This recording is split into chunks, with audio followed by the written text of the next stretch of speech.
Hello everybody, how are we all doing? Hello. Hello. I should probably turn this off. Let's turn that off. There we go. So, how is everybody? Saxtoo's, Purples, Henster, thank you very much for the resub. Thank you very much for the resub. How are you, mate? And we've got an Alex. Hello, Alex. Purples. Is everybody doing all right tonight? Is everybody doing okay? We have a cool stream for a Monday. However, I'm just going to show you this because it's cool. Before we start doing lists and stuff, I should probably put a white background behind it. Check this dude out. Check out the Vampire Lord on a Zombie Dragon! Vampire Lord on a Zombie Dragon! And Tobes, hey Tobes, how you doing? Tobes. Stop showing off, you show off. I'm allowed to show off because I've got a fucking cool zombie dragon. Have you got a zombie dragon? Hey.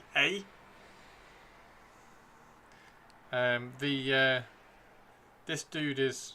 I've converted this guy so that he kind of sits, so he's got his one foot is out that side, and then this one is like tucked back onto the shoulder. It's gonna be so good. It's gonna be so good. And then I did the base as well. The base is all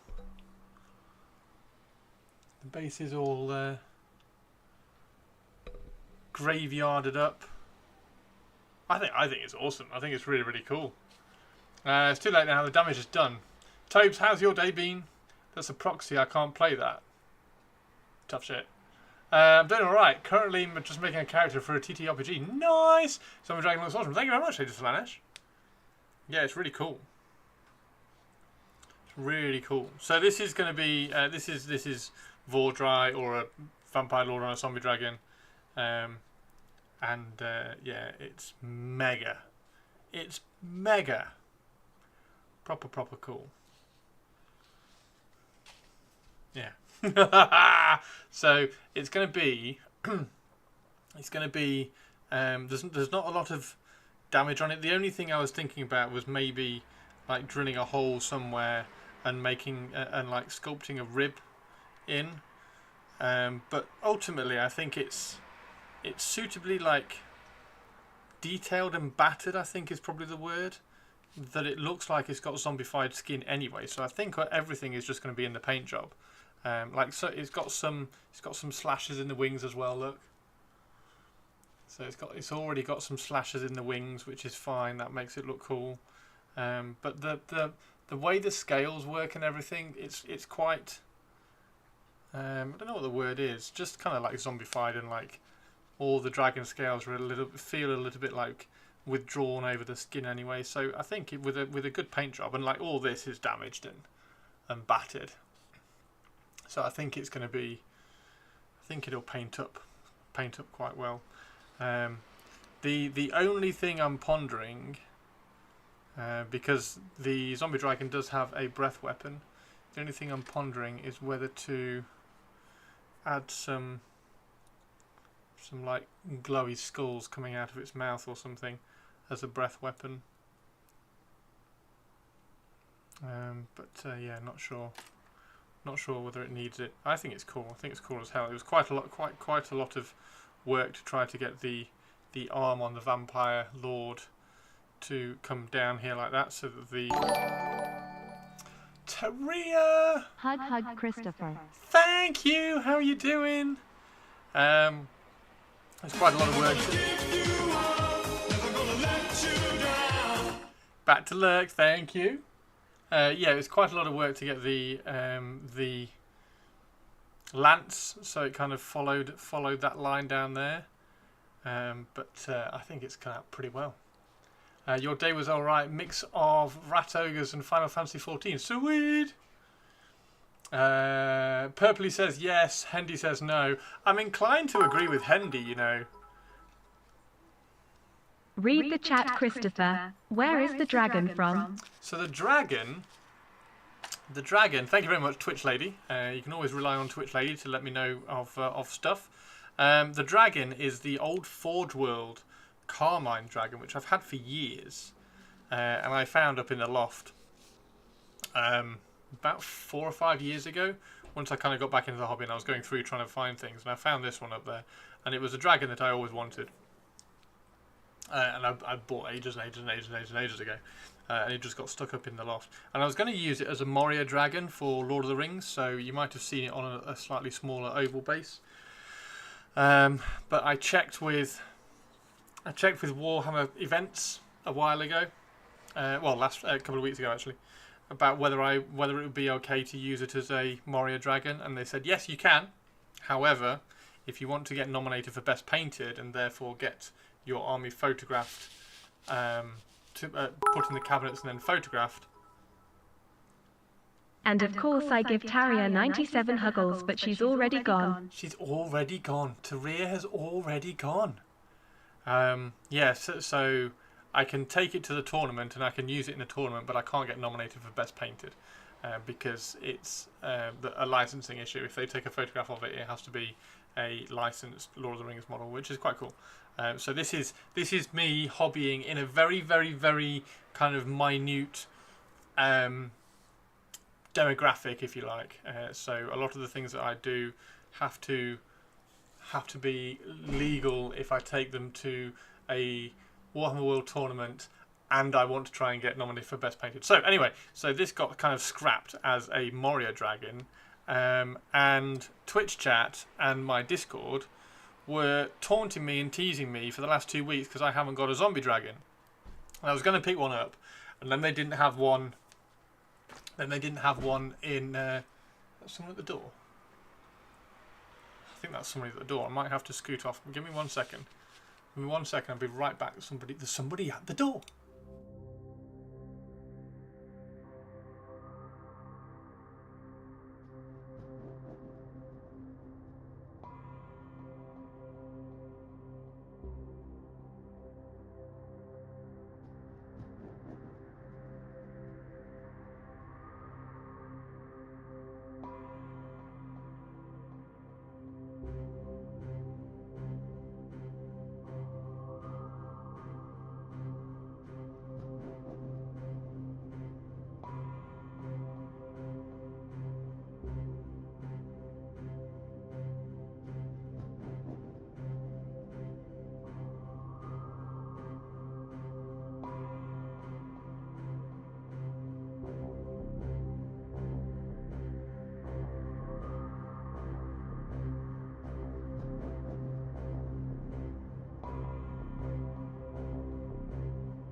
Fuck Erebus.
I'm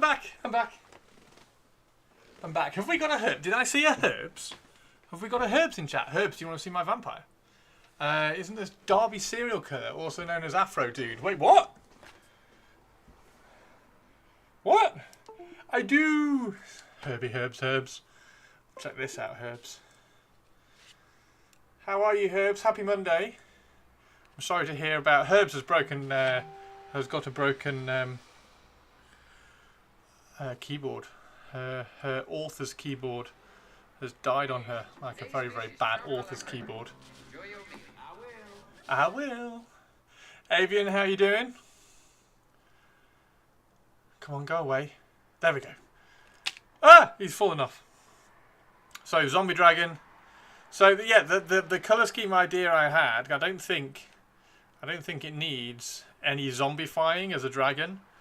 I think it's all going to be done in the paint job, and I am thinking in my head, I've got the Night King's dragon from Game of Thrones, so very cold and grey, and then a glowy blue eye and glowy blue breath, that sort of thing.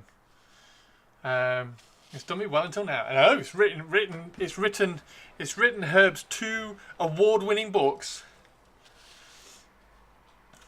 So yeah, and then there's the base. I'm dead pleased with the base. I think the base is really, really cool. It's a walking Andy Davo! It's a walking Andy Davo! Hey, Roxy Rocks. So yeah, the base is really cool. I've got loads of skulls around the base. Let's do a zoomy in-y. Loads of skulls around the base. I've got a bit of armour. I've got a coffin lid shield. I've got a weird, I can't remember where that was from. I just found it in a bits box. I've got a skull in the tree. So yeah, I think it's just come out really well. I think it's really cool. So can't wait to paint that up. And then obviously it's loads of the. There we go. Loads of the the stereotypical vampire.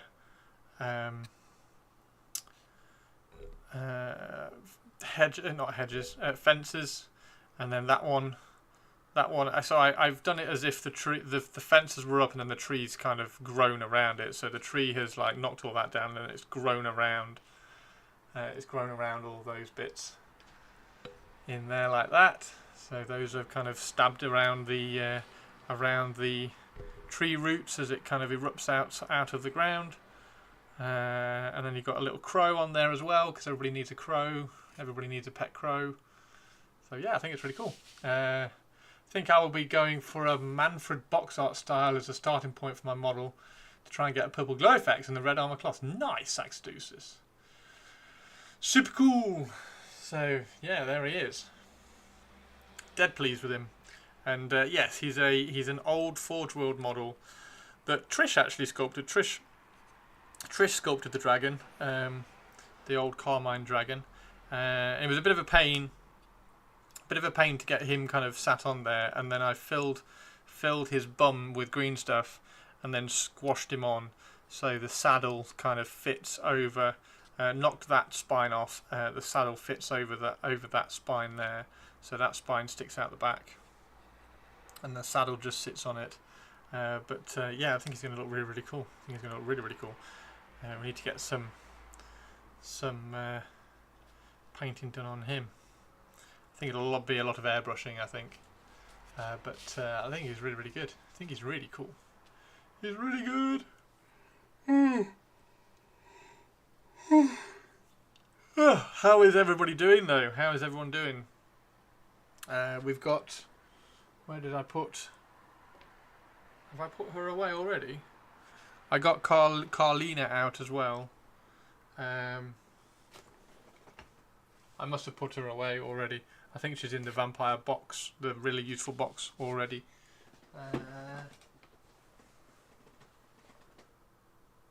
But my second Crimson Court has arrived as well after the damaged ones. It's so warm here today. It's just cooled down. It's just cooled down here. It's just cooled down here. So yeah, there you go, everybody. You can now no longer tease me that I haven't got a Vampire Lord on a Zombie Dragon, because I now have the best Vampire Lord on the best Zombie Dragon. So ha! Ha!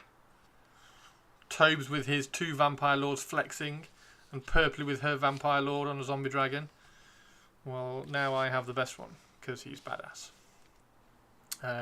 Now, another thing I was thinking about is, because Vordry has the Blood Lance, I don't know whether to change the tip of the lance and give it something different. So, for instance, I could give him, I could give it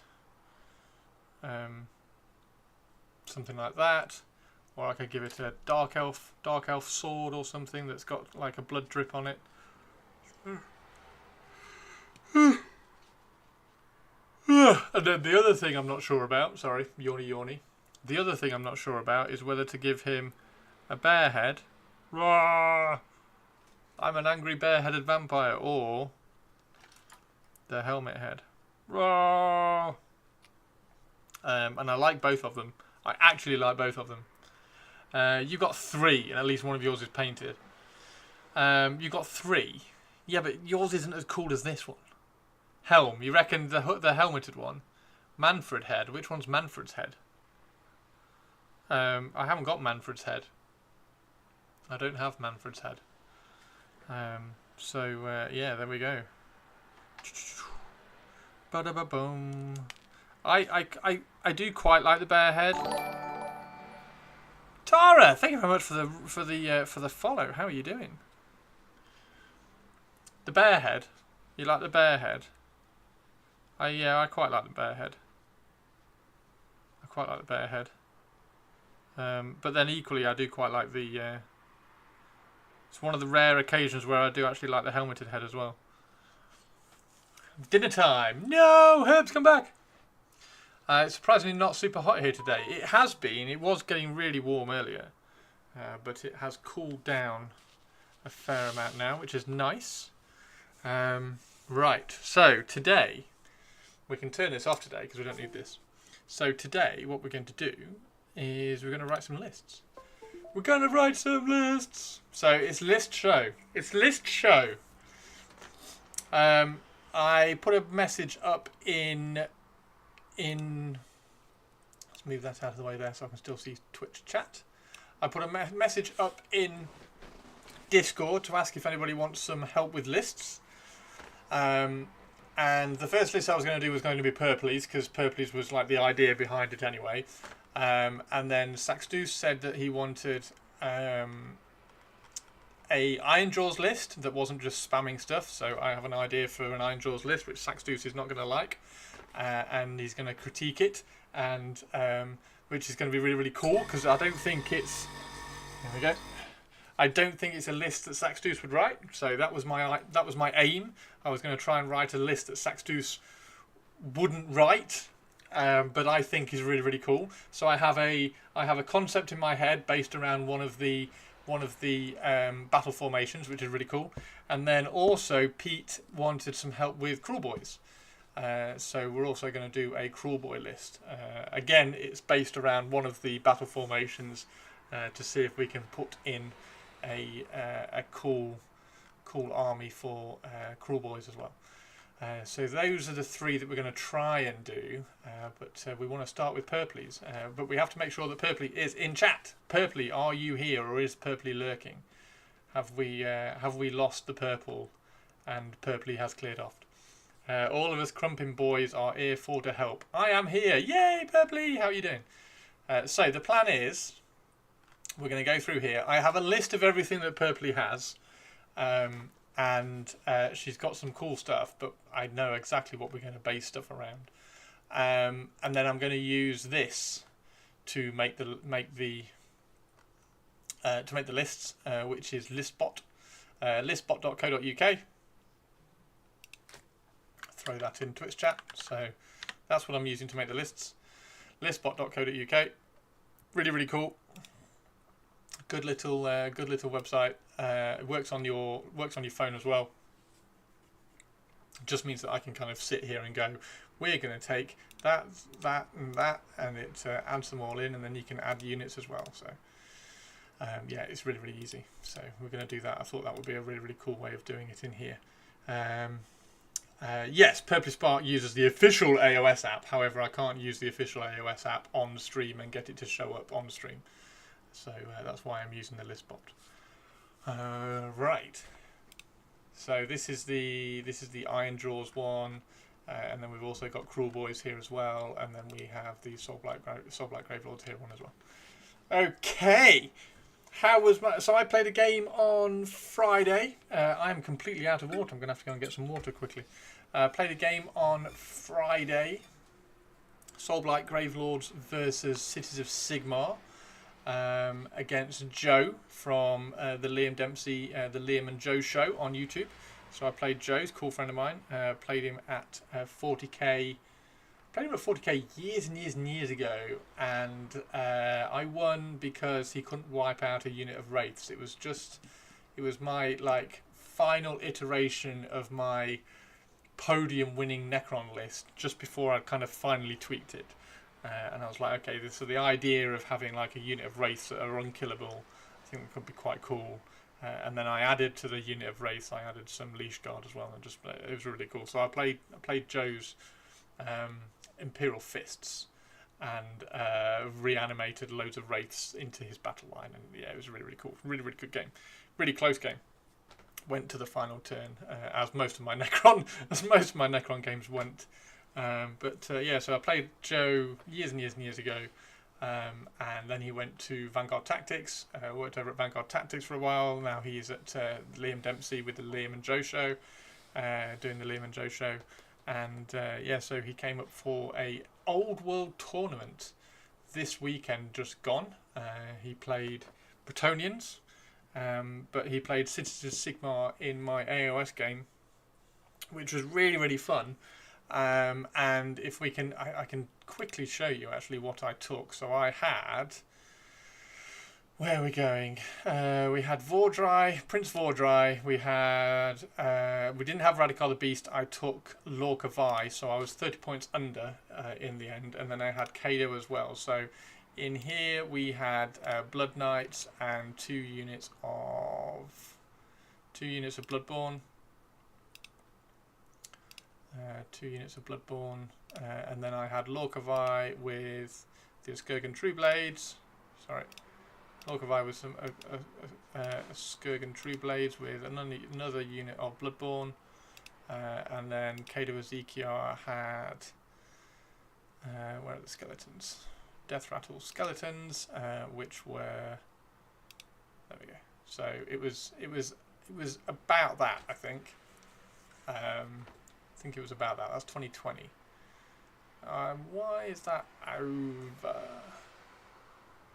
I had something like that. What did I have then?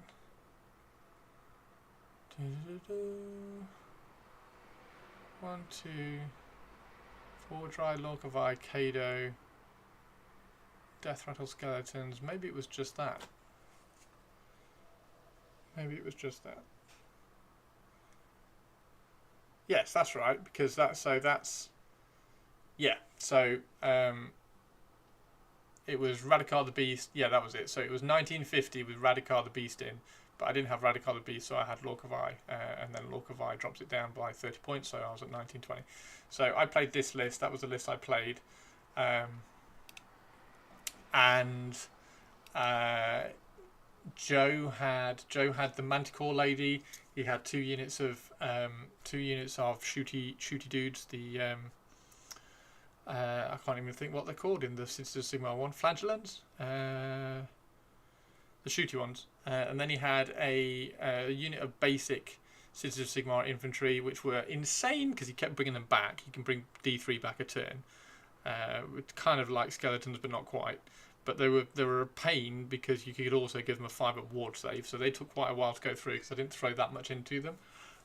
He then had 15 cavalry, which was awesome, and a marshal, and a cannon, and one of the ogres with the crow's nest on, which was really, really cool. So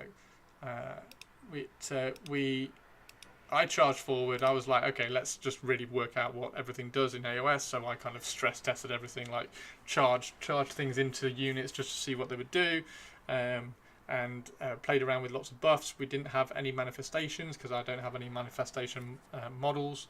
Joe didn't have any wizards, so he had no manifestations. Yeah, it was really, really good fun. It was really cool, and I really liked the game. It was annoyingly good. Okay, so that being said, I'm going to very, very quickly go grab some water, because I think water would be really, really good for this, because I'm going to be nattering a lot. So I'm going to be 2 seconds, literally 2 seconds. I'm going to walk downstairs, fill this. I don't need to go for a walk this time because I'm not all hot and sweaty from streaming for a long time. So I'm going to quickly go grab some water, and then I'll be right back, and we're going to do Purpley's list first. Purpley, I hope you are ready. We're going to do Soulblight Gravelords, the Purple Lords, straight away. You're going to have to record these. Work is working. Work is working. You're going to have to record these. Work is working. What do you mean, Saxdeuce? I'm going to put these up on YouTube. Yeah, they're going to go up on YouTube. I'm going to hit record and then stick them up on YouTube. Just like my... So that basically, so that everybody can go, you're so wrong. This list is terrible. It's never going to work, and things like that. Yes, I'm going to get back, and then we're going to hit record and go. So I will be 2 seconds. I was born ready.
Okay, we're back. Let's rock on. Let's go. Let's write lists. Purpley Spark, according to Twitch Lady, and hello Twitch Lady, by the way. Hello Twitch Lady. Purpley Spark, according to Twitch Lady, is always ready. Right.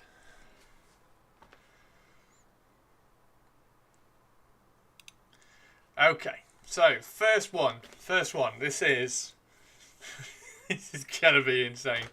So this is me, having played one game of AoS, writing, very excitedly writing some army lists for Twitch viewers. Now this one, first one is for Purpley Spark, and she's got some Soul Black Gravelords. And Soul Black Gravelords, for those ones who don't know, you always get battle traits, and then you get to pick a battle formation, and then you can also add in some artifacts and heroic traits if you want to add them to normal heroes, which is really, really cool.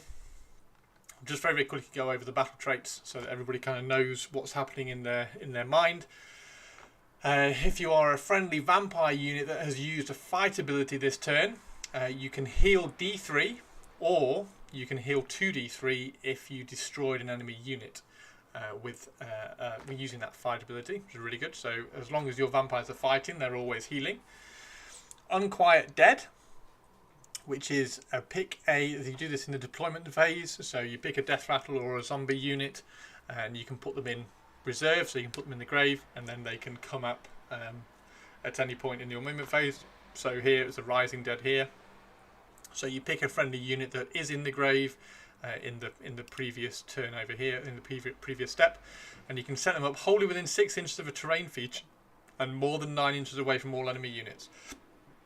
You've played 3 games of AoS in 15 years. Yes, I've played 3 games of AoS. I've played 3 games of AoS and 1 game of AoS 4.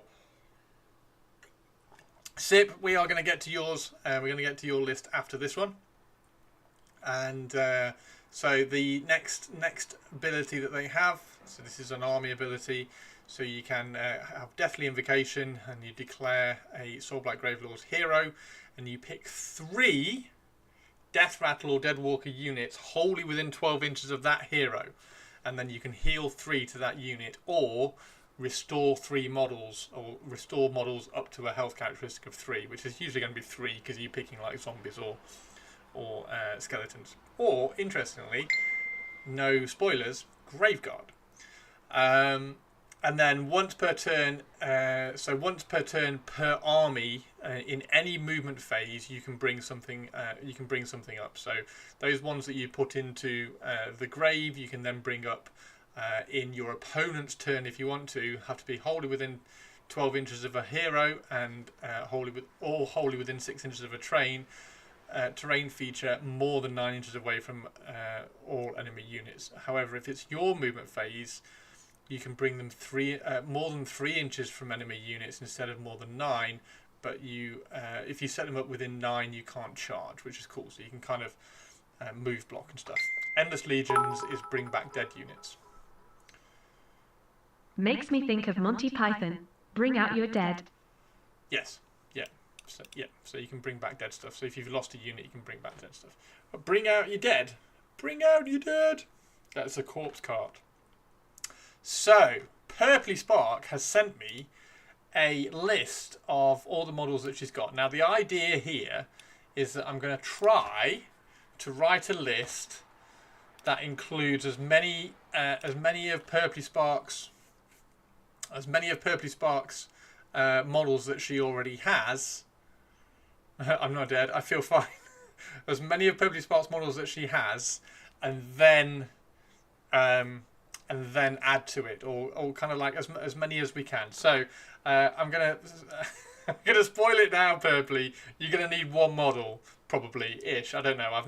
I've not built the list, but I've kind of built the list in my head.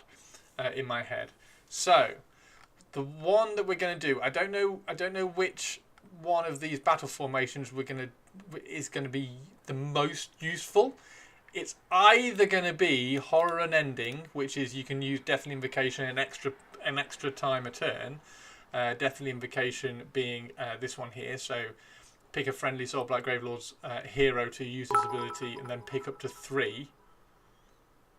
If you say Manfred, I'll kill you, slowly and painfully. Let's find out if I say Manfred or not. You can pick 1 additional target when you use Deathly Invocation. So rather than picking 3, you can pick 4 units. So if we can have 4 Death Rattle or Deadwalker units, then that's going to be really, really cool. So we can either use that one or this one down here. So add 1 to the rend characteristics of Death Rattle units when they charge. So if they charge, they're going to get +1 AP, which is going to +1 rend, which is going to be really, really cool. So Purpley Spark in her list, she has 3 lots of Graveguard.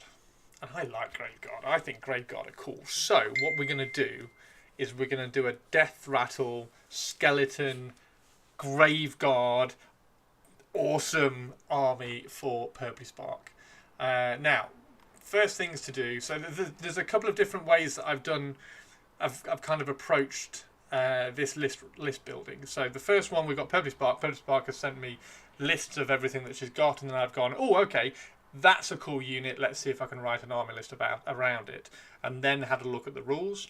Whereas the other 2 lists, Saxtus and Pete, have said, can you help me with Cruel Boys and Iron Jaws? Okay, so I've had a kind of a scan through. I'm going to base my army around this battle formation or this ability sort of thing.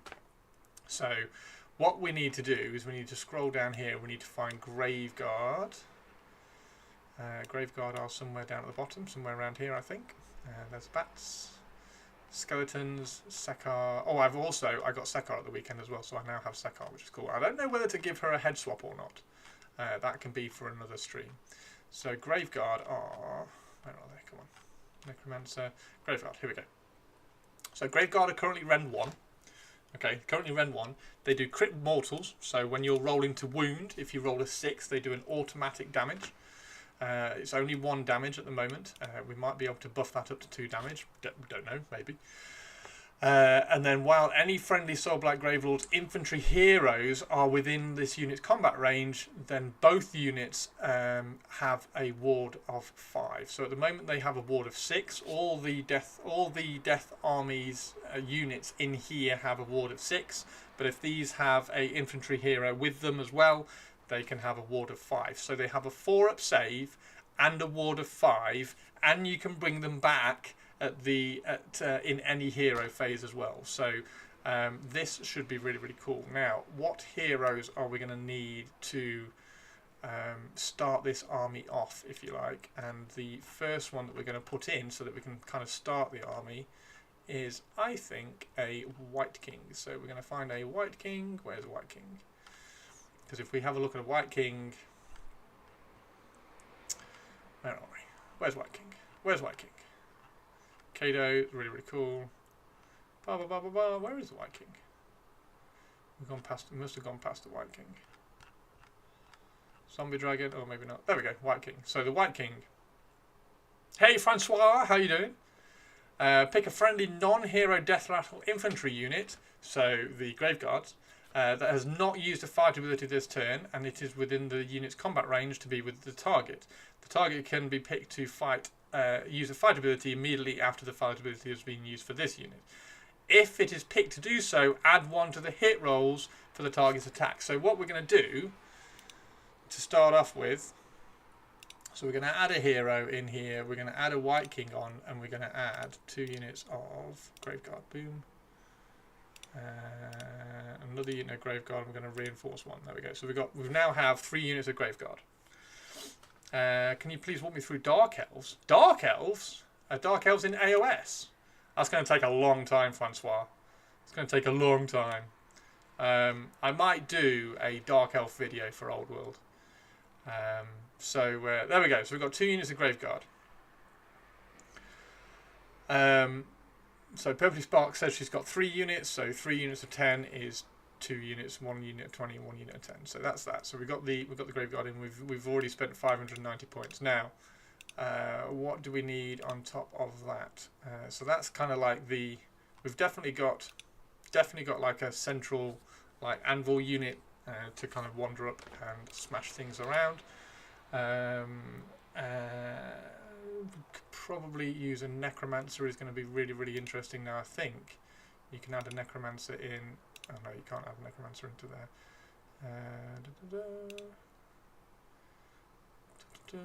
Where's the necromancer? No, you have to add a necromancer as a hero. I thought you could add a necromancer as a... Okay, so a necromancer. We go find a necromancer, which I think is up here. Necromancer allows...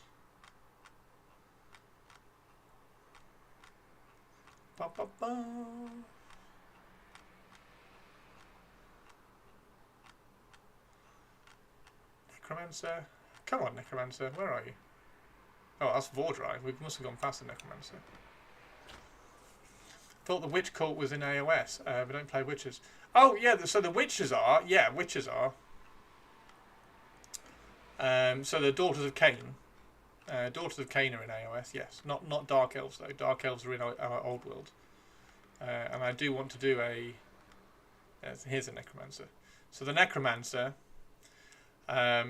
as long as the Necromancer is within combat range of a Death Rattle unit, so that massive Graveguard that we had, he has a 4+ ward save. However, every time you do make a save, then a Graveguard dies, which is fine.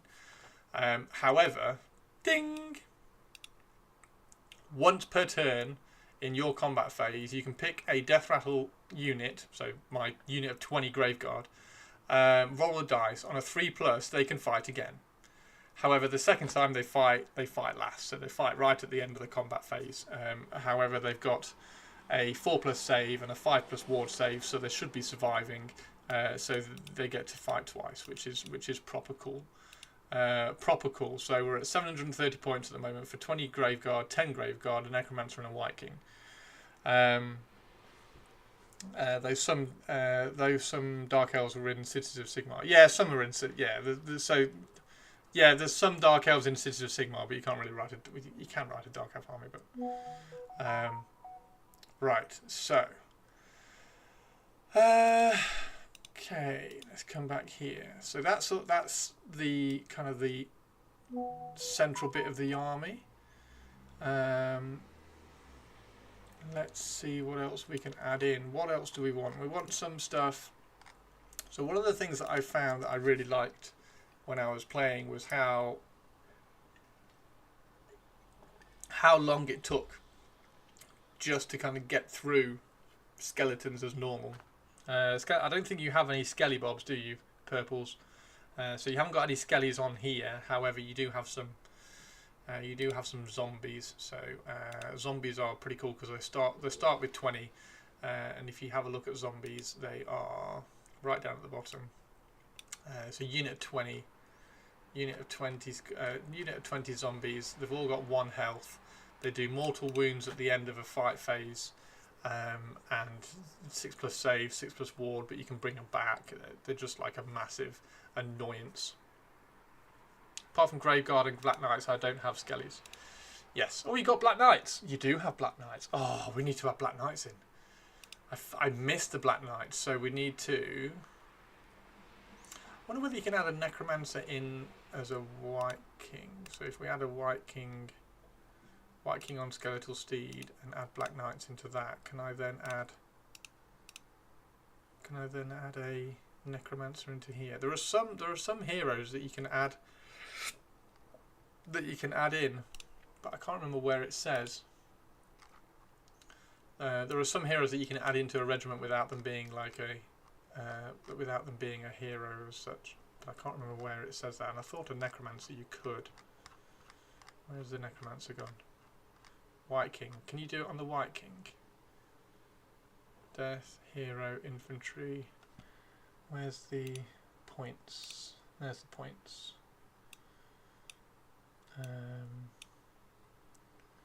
26.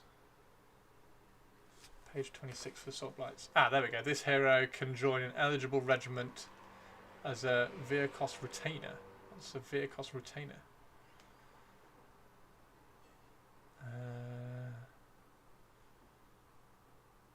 What's Captain Halgrim Torgless? Hey Chimera, how you doing? You made a very cool demon prince. Nice! Retainers are the hanger-on. That still means absolutely nothing to me. 0 to 1 vehicle cost retainer. This unit cannot be reinforced. This unit cannot be reinforced. This unit cannot be reinforced, which is fine. Okay, so basically nothing. Basically nothing. Okay.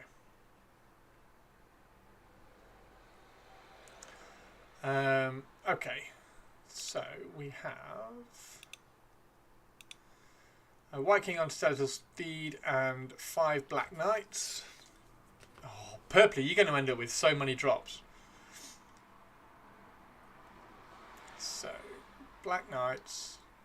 So you want the Necromancer, the White King on Skeletal Steed. So the White King on Skeletal Steed basically does the same as the White King. However, you also add +1 to charge rolls for Death Rattle Cavalry. So they're charging on a +1, and then they get to fight straight after him as well. So he gets to hit with his 4 attacks at damage 2. And then they get to hit with all of their attacks as well. And Black Knights have crit mortals on the charge as well, which is insane. So they are damage 2 with crit mortals. Damage 2 with crit mortals, which is proper cool. How many Black Knights do you have, Purpley? Games would decide instead of making it attached heroes, just by the dominant.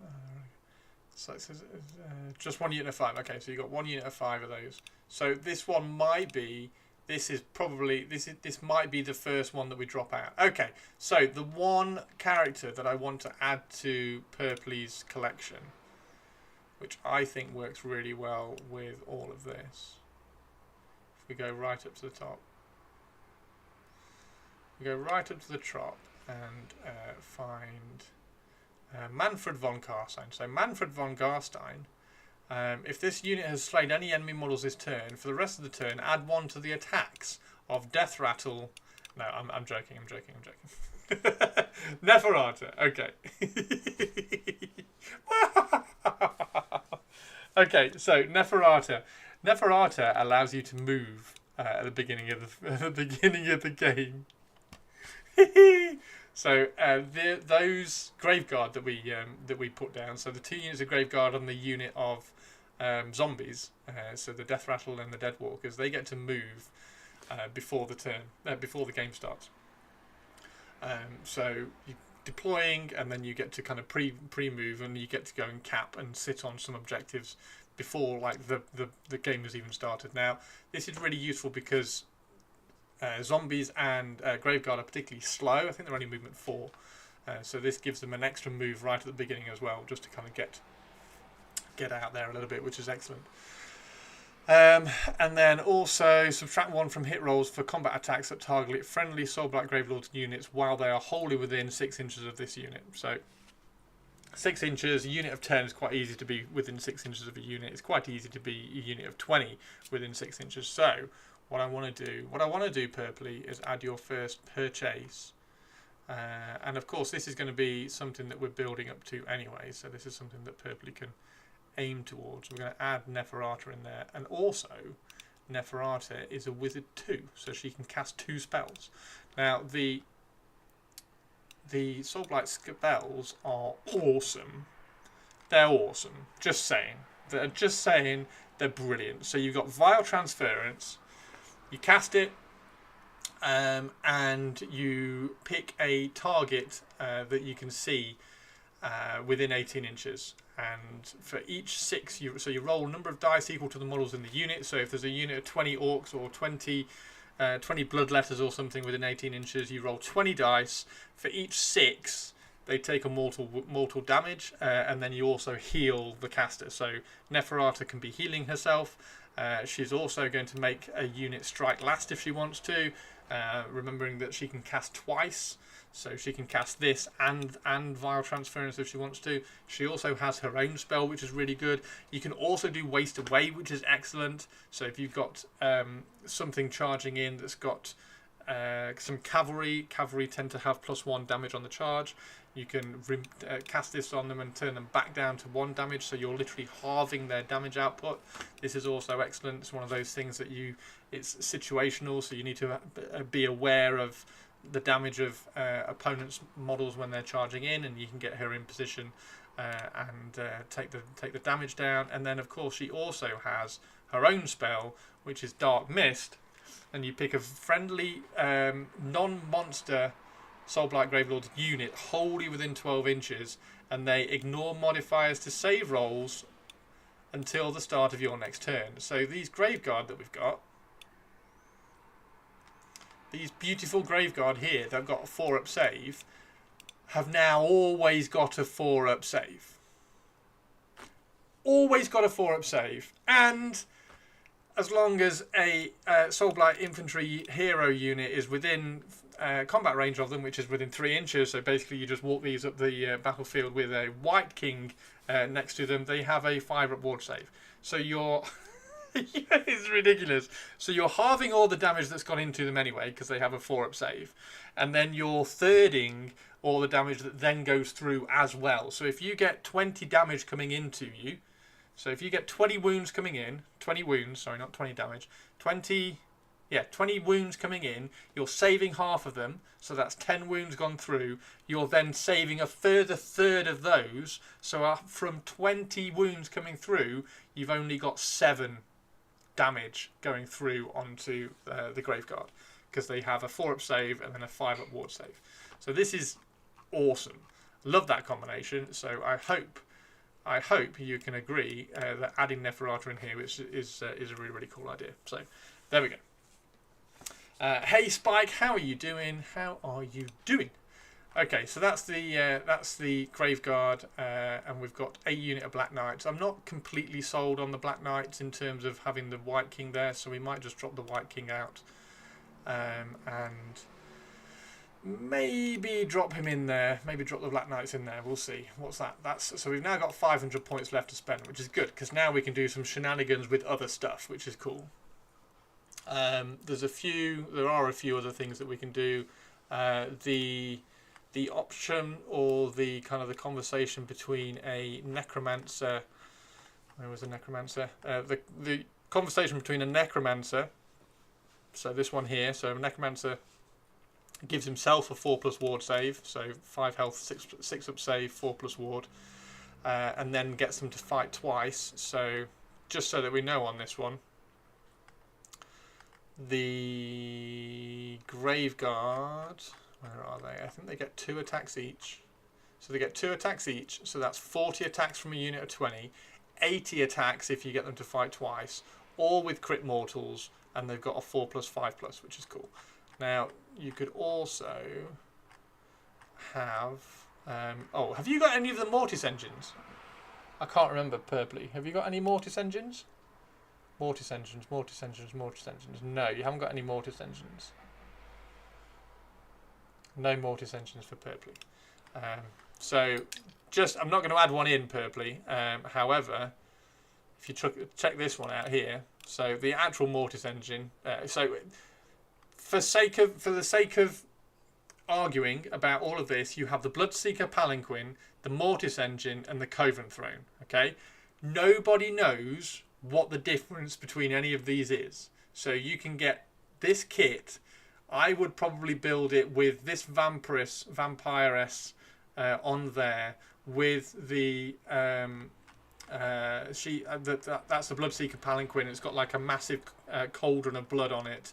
I'd probably add loads more of the vampires from the Coven Throne bit on it as well, and you can just use it for all 3. It's absolutely fine. Nobody knows. Just at the beginning, you just when you're telling everybody what the units are, you just say this is a Bloodseeker Palanquin. It's absolutely fine. So it's fine. Yeah. Anyway, so this one here. So just to show you purples, if you wanted to add this one, and they're not that expensive.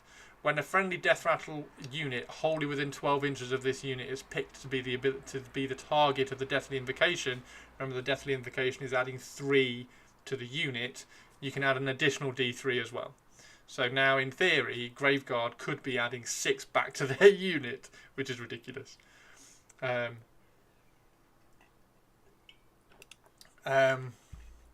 Right, a different stream vid for the old world Dark Elf would be cool. I have everything for but which cult in the core of my army is 50 Cold One Riders. Wow! Nice. White King, 30 Graveguard, 5 Skelly Horses, Necromancer, Neferata, 1500. Oh, you see 1340, oh, sorry. Because Purpley is currently making it in her AoS thing as well. Okay, so so the other option, we were going to do a little combination chat between. Oh, what does this guy do? So that he can fight straight after that. Each time you make a run, you can change it to 4. That's fine. We don't really want Watch Captor. That's fine. So here we go. Okay, so this guy, he can use the Deathly Invocation ability even if a different friendly unit has already used it this turn. So this guy can then also do it as well. I don't think he's going to be as useful as the Necromancer, because if we look here, we've only got 2 Graveguard, zombies and Black Knights. So we've only got like 4 units anyway. The Black Knights are probably going to be, like, if Black Knights get hit, they're going to die. So they're a little bit fragile. So I don't think you're going to necessarily need to use him. The only benefit is until the start of your next turn, subtract 1 from the wound rolls from the target's attacks. Now, there is a better use for this. So this is -1 wound, basically, for a unit. Now, what you can also do is if you find Kado, and I'm pretty sure Purpley has Kado. Purpley does not have Kado. Okay, Purpley does not have Kado. Let me just show you Kado though, Purpley. Because Kado... Where's Kado gone? God, trying to find anything in this thing is a nightmare. Kado is... Hey Cookie, how you doing?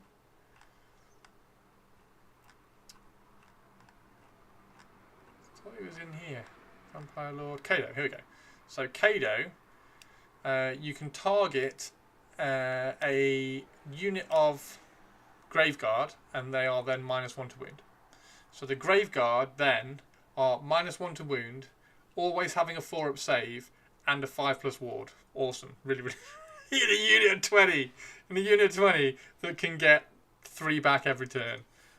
Yeah, so that's cool. So we could add Kado in here, but then you just end up with like lots and lots and lots of stuff. I do like the Necromancer. The Necromancer giving fight twice on the Graveguard, I think, is really, really cool. So we've got this. We've got Neferata for a little bit of like monster attack. We need a bit of a threat. We need a bit of a threat monster to throw down.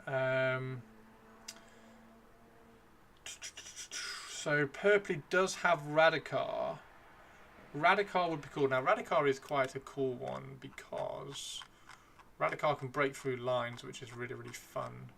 What's between crit mortal and crit auto wound? So crit mortal is when you are rolling to wound. So you've already hit, you then pick up your dice and you roll to wound. Any sixes then cause automatic damage. Whereas crit auto wound is when you're rolling to hit. So you roll to hit, roll all your dice to hit, and any 6s automatically wound at whatever your rend value and damage is on the model's stat line. Auto means you have the ward save. No, they automatically wound, so you still have your save and then ward save depending on what your rend is. So if these guys here had auto wound, you'd have, if you rolled 2 attacks, if they both rolled a 6, you would automatically wound the target at rend 2, damage 3. Cool.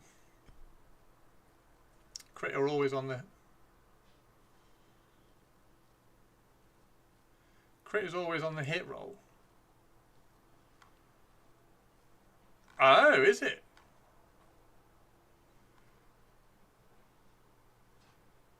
Hang on.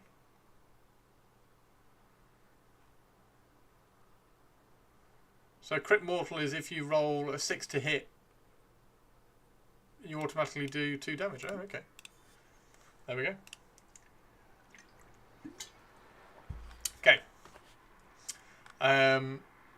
Right, we need something to hit. So I'm gonna throw in Radikar the Beast. Radical the Beast also adds +1 to wound for your Graveguard as well. So as long as he is within 12 inches of the Graveguard, remember if you are within 12 inches of the Graveguard, then they are also getting a 5+ ward save as well. So what we could actually do is swap the White King out for Radical, but we'll see about that in a second. Radical the Beast, we're going to throw Radical the Beast in there. So we've got 150 points left to spend, and this guy is hitting with 6 attacks at damage 3, which is nuts. So that's 18 damage. And then you also get 6 attacks at damage 2. So in theory, he could do up to 30 damage, which is insane. So this guy's awesome. And then also, he can punch through lines as well. So if he's not in combat, he can move d6 inches. And he can move back into combat. So what you can do with this guy is you can charge him in, you can do loads of damage. And then because he's got 12 health as well, you can then do something called Power Through, which you then charge through the enemy which you're in combat with in the combat phase, do mortal wounds to them. You have to finish outside of combat range, and then you can then move as well. So once he's powered through out of combat, he is then not in combat, and then he can move another d6 inches. So he can go through the main front line and then hit something behind, which is really, really cool. And then you can also make something -1 to hit, which is just cool. Oh dear.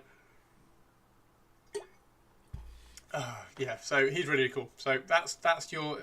This is a little bit of your threat. So he can, and he's also move 8 as well. So he's proper quick. So this is what we got now. The issue we have here at the moment is that we are 4 drops now. Do we need the White King, or do we need the Necromancer? Can we drop either of these? The White King. The White King is the one that gives you fight and then fight. I don't think he gives him +1. I think that was just the White King on the skeletal steed. No, he does give the +1, so he gives the +1 to hit as well. So the White King is really, really cool. Whether he's worth having in there, I think he is. Because then you've got where are the Graveguards? So the Graveguard are charging in 2s and 3s. And remember, if they're next to Radikar as well, they're 2s and 2s. So it's 40 attacks, hitting on 2s, winning on 2s, damage 1 with crit mortals. And then they get to fight again. So another 40 attacks, hitting on 2s, winning on 2s, at damage 1. White King is worse. He doesn't grant fight first nor negate it. And you have to fight with the White King first. And he also doesn't have fight first. No, he doesn't have fight first. However, you can give him fight first. Where's... Oh, it's 4-dry that can go strike first. Where's the... Is it just fight last that you can give?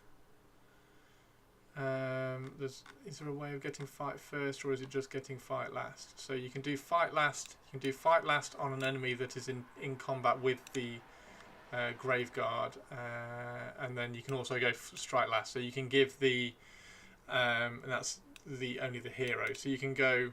You can put the Orb of Enchantment on the White King. You can then cast a spell on the unit. So if the Graveguard and the White King are in combat with a unit and a hero, the White King can make the hero strike last, and then you can cast strike last on the unit, so that the White King can then bang bang bang.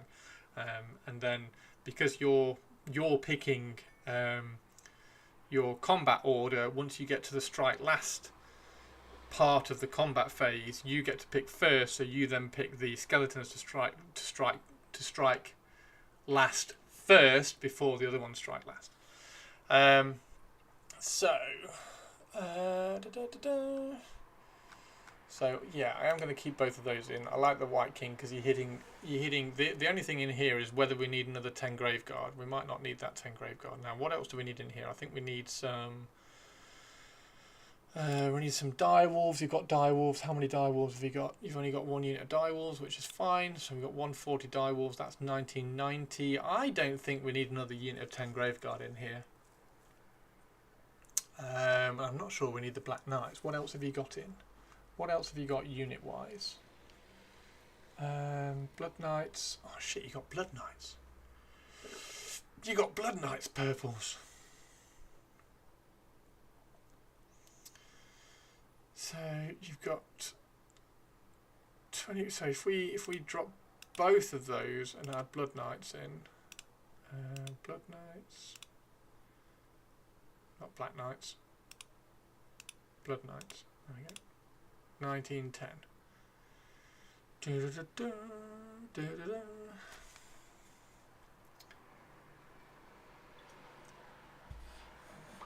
Necromancer or White King?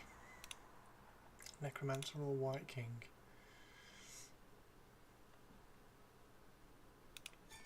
So you got Radikar, you got Neferata. 1910. Don't think there's any. Is there anything that's 90 points? How many points are the bats? Oh, bats are 90 points. There we go. So we can have bats in and then we're done. Fell bats 90 points. There we go. 2,000 points. Ooh. Ooh. Oh, Corpse Cart. Corpse Cart's an interesting one. So Corpse Cart is probably even better than the bats. I do like the bats because they're quick. But the Corpse Cart, so that massive unit of zombies, which we've got. Now, we haven't got... yeah, so the massive unit of zombies is going to be like a tar pit in the middle. The dire wolves can harass down on the flank.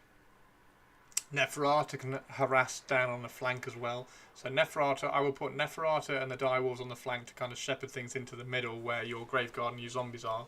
You throw zombies into like a unit which hits hard and just kind of tar pit them up. The Graveguard can just delete pretty much anything with 80 attacks, hitting on 2s, wounding on 2s. Radikar the Beast can almost be like an intercept missile and just kind of go at something. And you've got the spell lore here as well, Law of Undeath, Manifestation Lore, Morbid Conjuration, there we go, so that you can have the Suffocating Gravetide. Yeah, I think that is Radikar the Beast. So the Corpse Cart, just to kind of clear up that one as well. The Corpse Cart, melee weapons by friendly Deadwalker units have crit auto wound. So they are automatically wounding with all their kind of damage. With all their attacks. Where are the zombies? I think they only get one attack each anyway. Zombies. Gone past them. Zombies are down here. Zombies. Zombies, they only get one attack each. So they're going to get 20 attacks with auto wounds. It's not really that good. The dire wolves are quite cool though. So dire wolves can run and charge. So dire wolves, what you want to do is you want to stick them on the flank. They're moving 10 inches. They're charging something. Just to kind of hold them up and give you that time, so that your enemy is hitting you in waves rather than hitting you all at once. So these are going to charge through and just hold something up around a flank. So that's going to be really, really useful for that. Radikar the Beast, I quite like that. I think that's quite cool. So 20 Graveguard, 20 zombies, 5 Blood Knights. Blood Knights are so good. Blood Knights are so good. Blood Knights are really good with Vordry, however they are also really good with Neferata. So Blood Knights are up here. Blood Knights are here, look. So Blood Knights on a charge, you roll a d3. On a 2+, they inflict mortal wounds, so you're either going to inflict 2 or 3 mortal wounds on the charge. They can also move through enemy infantry units, and you can pass through combat ranges, which is really cool. So you can charge. It doesn't happen very often. They've only got a move of 12, so the same with the charge as well. They're not going to be able to kind of get through too much, but they can kind of run through the corner of something, because obviously you have to be 3 inches away, so that's 3 inches to move to the unit. You've then got to move through the unit and then move 3 inches out. So you only have like 6 inches to play with a little bit with that, so they can move through a corner of a unit if they're trying to move block you or something. But they get 3 attacks each, which is nuts. They are damage 2 on the charge, Ren 2, and they are 3s and 3s. Now you can give them pluses to hit if in a different battle trait, different battle formation, but in this one they're just 3s and 3s, which I still think is absolutely fine. So they are properly cool. I think purples. What do you think of that? Fellbats are cool because it's 12 inches and fly. Yes. So fellbats in the same way. Fellbats, you want fellbats and direwolves on the flanks along with Neferata. I would probably put Neferata on a flank as well, just so that you can kind of shepherd things into the middle a little bit. So Felbats moving 12 inches, they only get 3 attacks, 4 fours. So, but they do have 3 health each. So they're not going to hold up much, but they are going to hold up like a cannon or something. So if there's a cannon in the back, you can throw them around the flank, throw Felbats around the flank, and then next turn maybe get into a cannon or something. If your opponent is shooting at or sending units towards Felbats or Direwolves, then that's good, because they're not putting focuses on things like your Graveguard. Yeah, there we go. You need Neferata wholly within 12 inches of a 20... Yeah. So, there we go. I think that's really cool. Let's just go and have a quick look at Neferata again, just to finish this off. So, Neferata. Oh, yes, this is the other thing. So, this is Neferata. So, everybody hates Nagash. Everybody hates Nagash. Nagash has the Hand of Dust, which has been described as the most toxic ability in Age of Sigmar. Okay, so Hand of Dust. Pick a visible enemy unit or monster that you are in combat with. Okay, you then hide a dice in your hand and you ask him to pick. If your opponent picks the one hiding the dice, the ability has no effect. If he picks the blank one, he's dead. He's just removed. He's just dead. Okay? So, effectively, this is on a 4+, because you've got 2 hands. Yes, you can do, like, sneaky things, like trying to get inside your enemy's head and doing, like, mind control or something to make them pick the dice or make them not pick the dice hand, etc. So, effectively, on a 4+, the hero or monster is dead. Okay? And that's one of the most toxic things in the game at the moment. Okay? Neferata.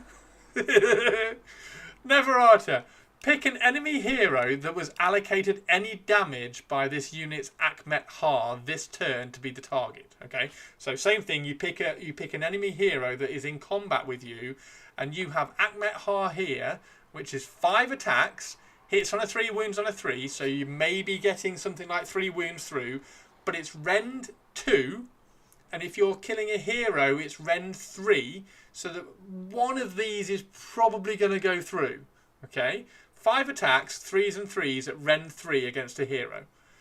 Pick an enemy hero that has allocated any damage points by this unit's Akhmet Har this turn to be the target. This is basically her dagger. Roll a dice. On a 5+, he's dead. Brilliant. So... It's awesome.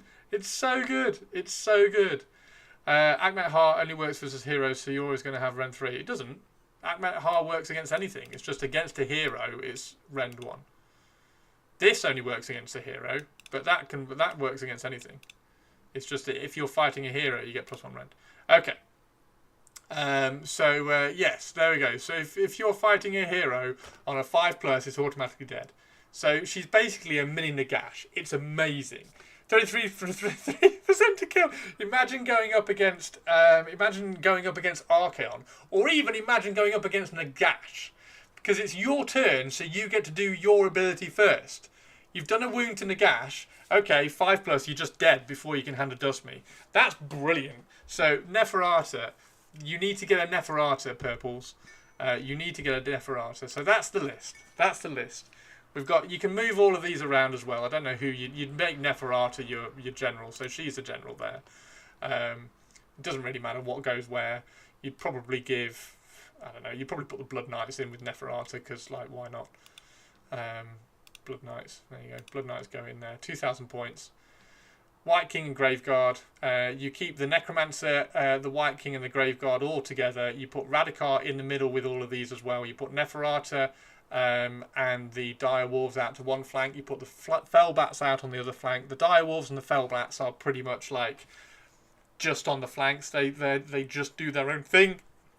Neferata sits on a flank, but next to the unit of 20 Graveguard. So the 20 Graveguard are over onto one side of the centre.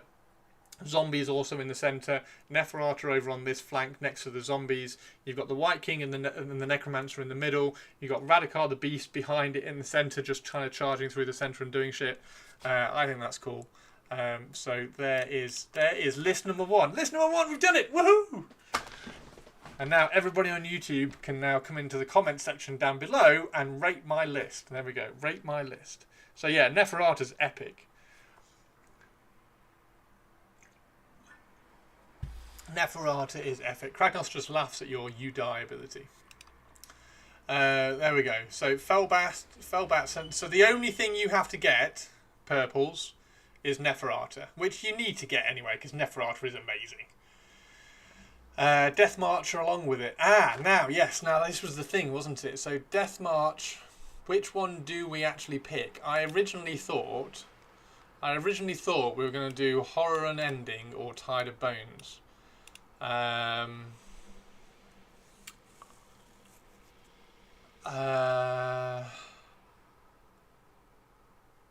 Yeah, I think Death March. Yeah, make the Graveguard Ren 2 when they charge. Graveguard Ren 2 when they charge.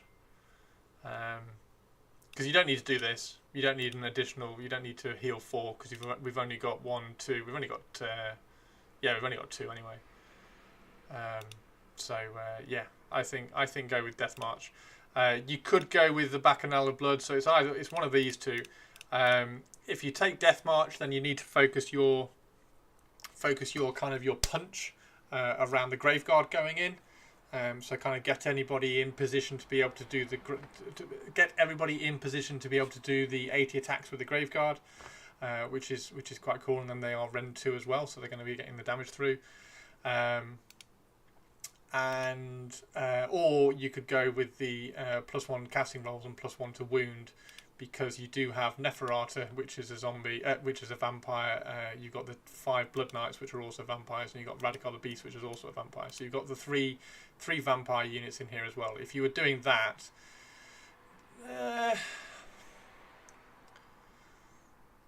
yeah. Don't remember as well, Purpley, you get the Orb of Enchantment on the Witch King. Yes, Orb of Enchantment on the Witch King, so strike last. So that just guarantees that when you're going in, if you're going into something, then you can cast strike last on the unit, you can cast strike last on the hero, yeah. So, an Amulet of Screams. You can give the Necromancer that if you want. Roll a d3 on a 2+, inflict that amount of mortal damage on the caster equal to the roll. If the target is destroyed, then do not resolve the ability of the effect. So this is when somebody casts a spell on you, you roll a d3 and they just do mortal wounds, which is cool. So yeah, you can give that to the Necromancer if you want. It's either or. No, you can give them both. Oh, can you? It's either or. Yes. Yeah, one of these two. Can't remember if it was this chat, but I got the Inquisitor in. You got the Inquisitor in? What Inquisitor shovel? Do. So yeah, there we go, purples. Boom. List number 1. Right. Pete, are you still in chat? Is Pete still in chat? Is Pete still in chat? Because if Pete isn't in chat, we're going to do a Cruel Boys for Pete.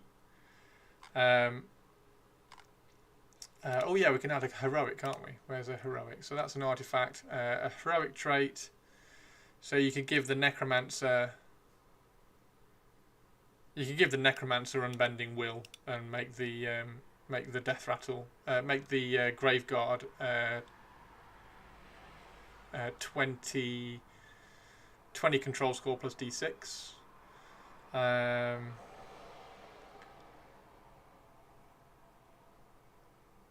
that's quite good.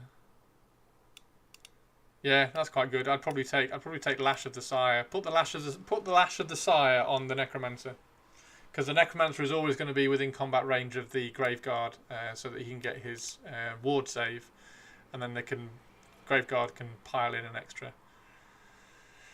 There you go. You can re-roll charge rolls for this unit after your charge phase. No, that's pointless. So yeah, I'd take Lash. Done. You're welcome. There you go. Do do do do. Okay. So, is Pete still in chat? Pete, are you there? 1989. Oh yes, no, it was that one. Yes, it was. It was. You were. It was this chat. Shovel. Okay. Pete, if you're not in chat, we're going to do Sax Deuces. We're going to see how bad an Iron Jaws list we can write. Yay, Sip. How are you doing, Pete? Okay, Pete. Pete wants Cruel Boys. Pete wants Cruel Boys. Okay. Purpley Spark has got this one, so let's get rid of all this. At least I hope Purpley Spark has got it, because now it's all gone. Right, so we're going to go to Cruel Boys. There we go, Cruel Boys. Okay.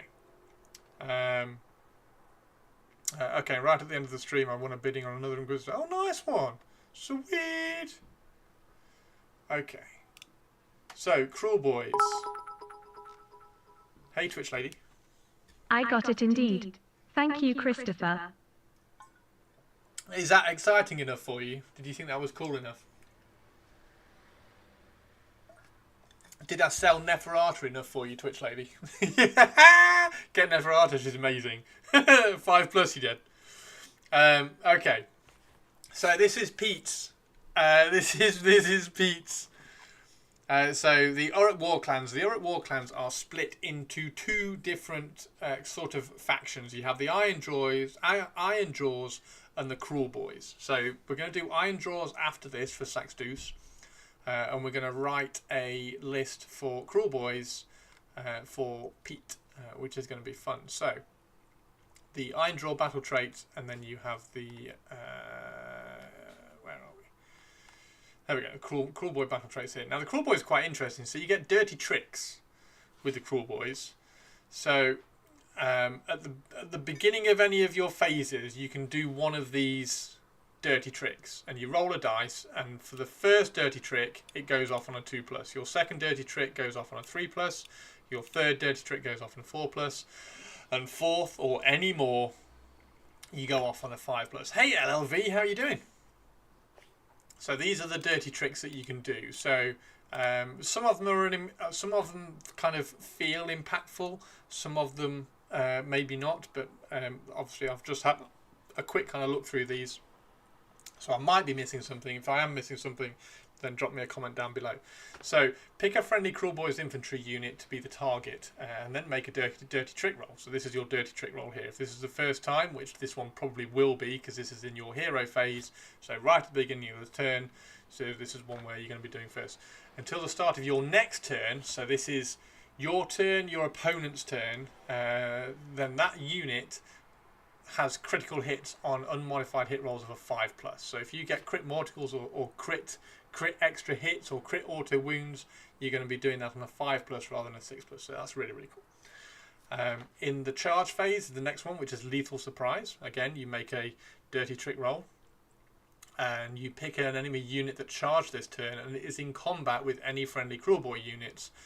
And you inflict D3 mortal damage on the target. In addition, for the rest of the turn, the target's weapons cannot be affected by charge +1 damage weapon abilities. So you're casting this on cavalry who are coming in. You're like, ha! You don't get your bonus damage. So also really, really cool. So that's in your in any charge phase, and that's once per turn for the army. All these are once per turn for the army, so you can't like double this up or anything. So in your movement phase this time, so once per turn in your movement phase, you can pick a Cruel Boy infantry unit that has 10 or fewer models and is not in combat. And then you can pick them up and you can put them wholly within 3 inches of a terrain feature and more than 9 inches away. So you can just pick up and redeploy. Now, 10 or fewer models. So you're not going to be able to do this with a massive unit of 20 Cruel Boys or anything. But you could, for instance, do it with some... you could do it with some Skewer Boys. So the Neferata ordered! Games Workshop, you are welcome. There we go. Neferata ordered. Purple, you're amazing. Oh dear, purples. Purples, I'm excited to see you build her because she's proper cool. I do like Neferata. I am going to convert mine, but that's beside the point. But yeah, I do like Neferata. I've got my, for those of you who haven't seen her, I will just bring her up now quickly. Let's just turn this off here. Let's turn this on. For those of you who haven't seen, there is my Neferata. That's my foot Neferata, which was slowly being painted up for Golden Demon. So she was properly cool. I do like Neferata. Neferata's awesome. She needs what she needs. She needs a little brooch over that back bit of her sleeves, which joins. So there we go. Where are we? That one? Yeah. I'm forcing myself not to buy more stuff than I already have. Cool. Did get the zombies, my vampires, and Manfred, so I'm good. Awesome. No, that was before. Okay. And then the other one, the final one, is in the combat phase. So you pick an enemy unit in combat with any Kruleboy units, and then you make a dirty trick roll again. So you're rolling a 2+, 3+, 4+, 5+, depending on how many dirty tricks you've done that turn. And the target then has Strike Last, which is awesome. So that's going to guarantee that your big unit of hitters is going to strike before the unit that they've charged into. Okay, so this is the battle formations in here. Now, I am quite curious about this one. I was looking through the army list here and trying to find some cool stuff. And I quite like where are they? I quite like these guys. I quite like these guys. So let's just very, very quickly go and check. I'm pretty sure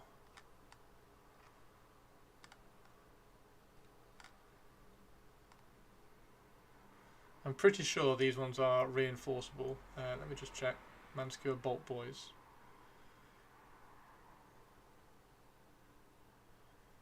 Yes, you can reinforce these. So you can have a unit of 6 of these. So unit of 6, you get 12 shots.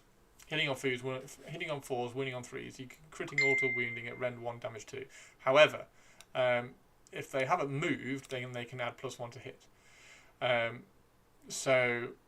this is not, it's not once per turn army or anything like that. So they are always they're always getting +1 as long as they haven't moved that turn. And also, each time this unit uses a shoot ability, pick either the hasty shot or the aim shot for all the attacks. So you can either shoot 2 attacks at range 12, hitting on 4s, wounding on 3s, or 1 shot at range 18, hitting on 3s, wounding on 3s, but it's damage 2, and if they haven't moved, that hits on 2s. So you're getting 6 shots that hits on 2s, wound on 3s at damage 2, which is quite interesting. In a unit of 6, and you can also redeploy these with a dirty trick out to a flank somewhere, so that you can kind of come in at the side. And these ones are also only 110 points, so 220 points for 24 damage. Feels pretty cool.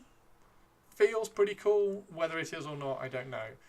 But we need to have a look at some heroes first. Now, the heroes, oh yes, and therefore around those shooty shoots things, Kruleboys, here we go. So you can when you deploy, you can then go away, don't want you. When you deploy, you can pick up to 3 friendly Manskewer Bolt Boys or Beaskewer Killboys units to be the targets, and for the rest of the turn you can add 3 inches to the range characteristics of the target's range weapons. So this is in your shooting phase. So as long as you don't have more than 3 Manskewers or Beastskewers, then all 3 of them have got an extra 3 inches to their range shots, and they are range 12 for the little shot. So these ones are range 12 for the multi shots. So that turns into range 15, which is pretty good. And then that one is range 21. And then also these ones, which are ridiculous. These are really, really cool. So they are range 24. So that would be then range 27, which is pretty irrelevant. But this is a war machine, so you can only have like one of these. It's not like you can reinforce them. However, they are... How much are those ones? The kill bow. There it is. So this is 160 points, this one. However, it does do d6 damage, and it's at Rend 2, and it's Rend plus...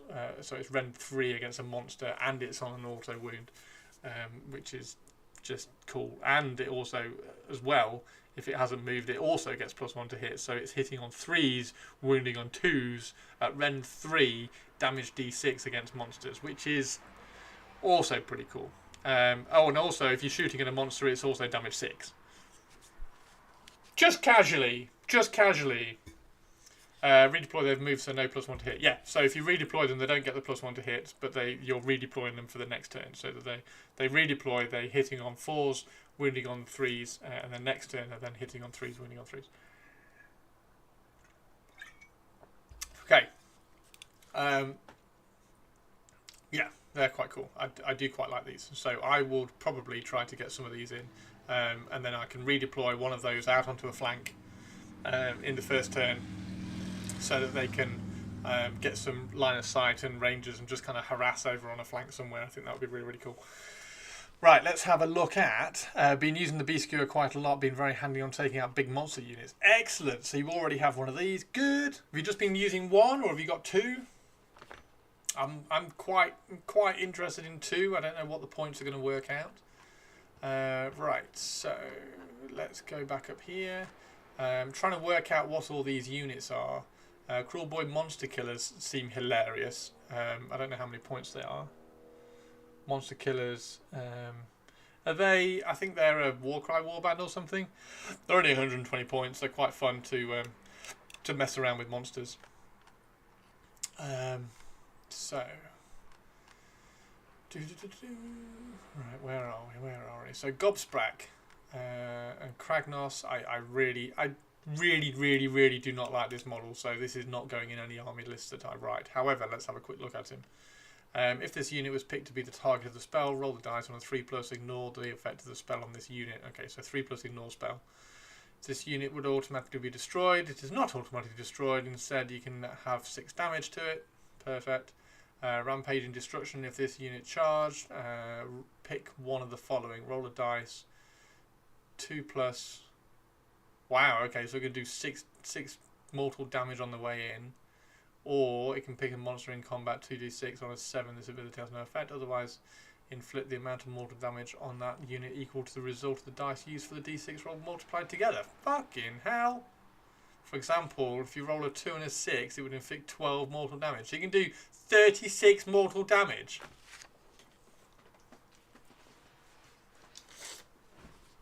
It's dumb. Don't like it.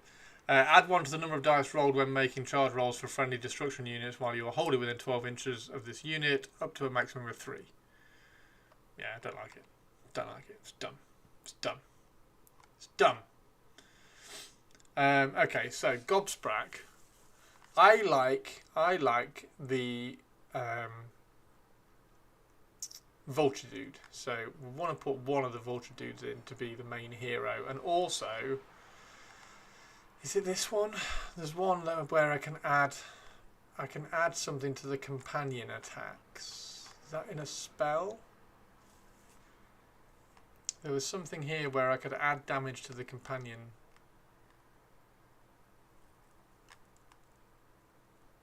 Companion weapons used by friendly Cruel Boy units have crit 2 hits. So this is a battle formation. So we could, if we wanted, use load of companion weapons and have lots of cool shots, and also the vultures have 7 attacks as well. So your 7 attacks with crit 2 hits is pretty cool. So you're probably critting twice. Okay, you're only hitting on a 4, but for all the ones that you're missing, if you get a couple of 6s in there, you're getting 2 extra hits back in. So you're probably hitting around 7 times, which is pretty cool. And then you're wounding on a 2. It's only Rend 1, but it's Rend 2 against a wizard, which is cool. And this one is it's just Rend 1 normally. So commanding view. If you roll a 1-3 when determining the distance that you can move, you can use a value of 4. That's not great. If this unit charged this phase, roll a number of dice equal to the unmodified charge roll. For each 4+, inflict 1 mortal wound on the target. That's quite cool. So the Vulture Dive. If you've charged 8 inches, you roll 8 dice on a 4+, you do a mortal wound. I think it's probably going to end up being Gobsprat because it's got all these extra additional things.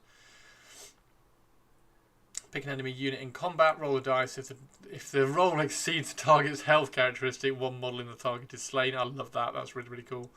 This unit has the Unbind ability. Unbinding roll of 3d6 instead of 2d6. That's really cool. Mork says no. Each time this unit unbinds a spell, inflict d3 mortal. I mean, this is just so cool. And then Strangle Hex. Pick a visible enemy unit within 18 inches.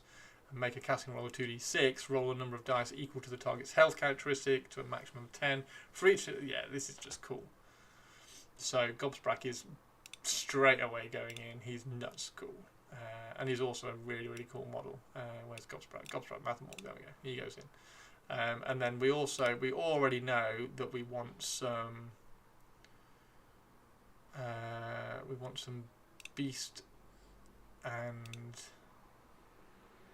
Manskewer, and then reinforce that one there, and he's going to be the general. Spell law is the law of the swamp. Manifestation law, just morbid confederation because it's the best one. Okay, Gobsprat is built and painted. Handy having Wizard 2. Yeah, the Wizard 2 is excellent. The Wizard 2 is excellent.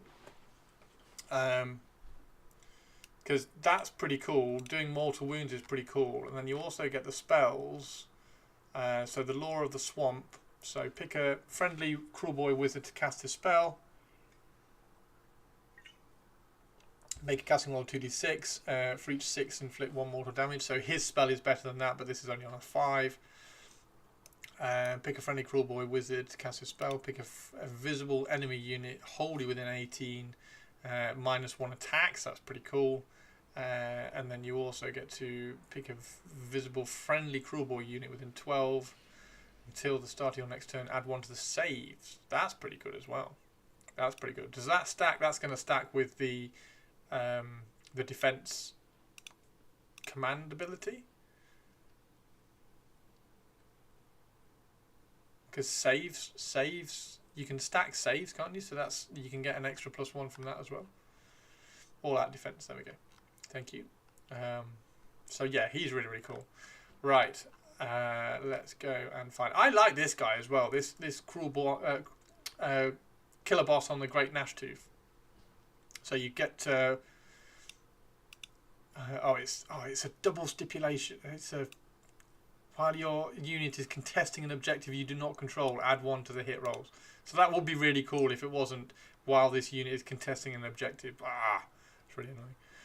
Pick a friendly Cruelboy unit within 12, within 9, so you add 3 to the target's control score. Okay, so this isn't the one I was thinking of. That's really cool.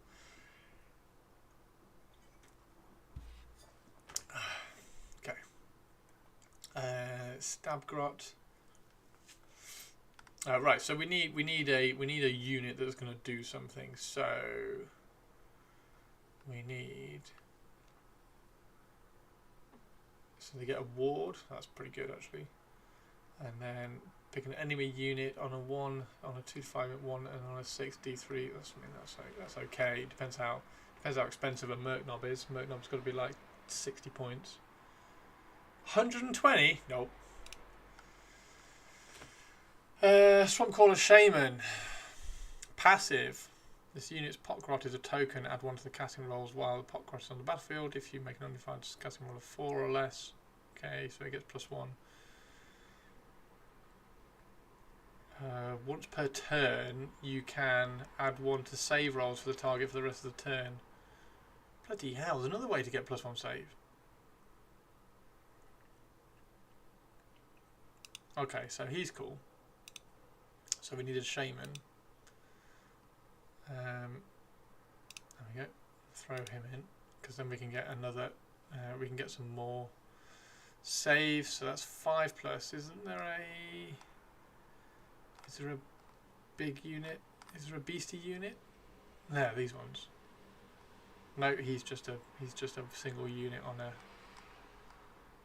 I thought there was one. I thought there was a unit that had a 4 plus save. Oh, we're in the iron drawers now. Okay, so we need.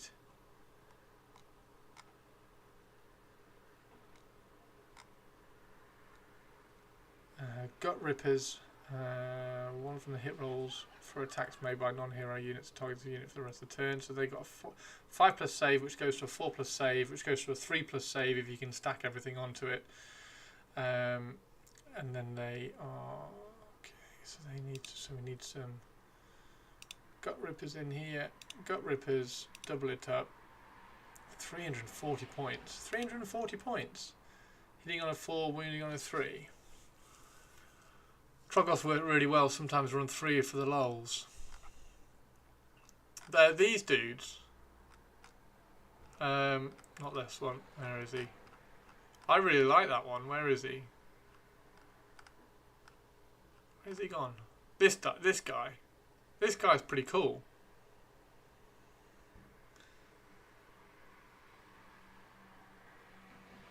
So at the end of the turn you can just kill a model. And then you can also get extra attacks on this guy. And he's also got 12 health. Quick way to use up your leader. Yeah, quick way to use up your leader allowance. Yeah, this guy's really good. I do like this guy. And he also heals as well. So at the beginning of every turn, he heals the D3 damage points that you did to him the previous turn to give him 6 attacks. But they're damage 3, which is insane. They're companions, so you're not going to be able to get them to hit any better. But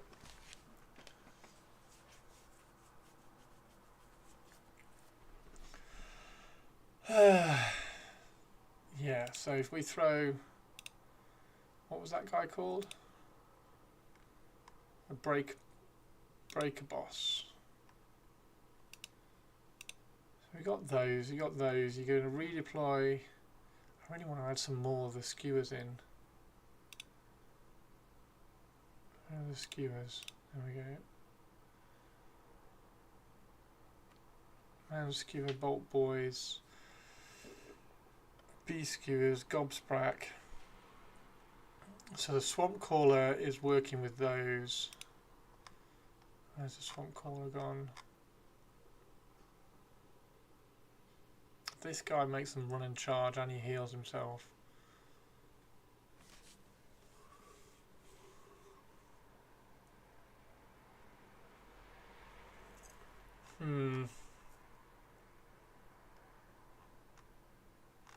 I do like these guys. I just like them for just harassing and being annoying. I don't know whether we got the points, so we're gonna have to swap something. I think we're gonna have to drop those down actually. Can we just run monsters? Can we just run monsters and bows? Because monsters and bows would actually be quite interesting.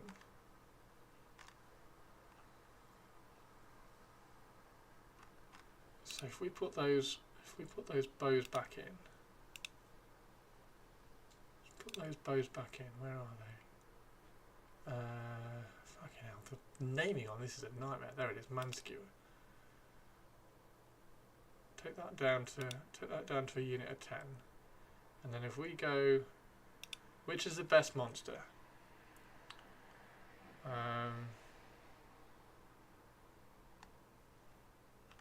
Where's that sludgy thing? There's a sludgy one, isn't there? There's a sludgy one. That's the iron drawers. Not that one. I want the one that's got the things hanging off it. Not the snatcher boss. This one, was it the skunk drake?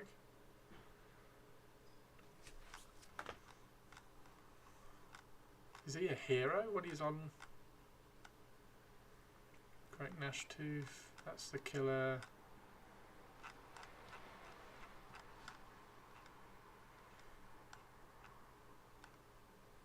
Summon Is it that one? So this is 6 attacks to damage 2. I thought there was one that was damage 3. Sludge Drekker, there we go. There we go. Companion D3 plus 3.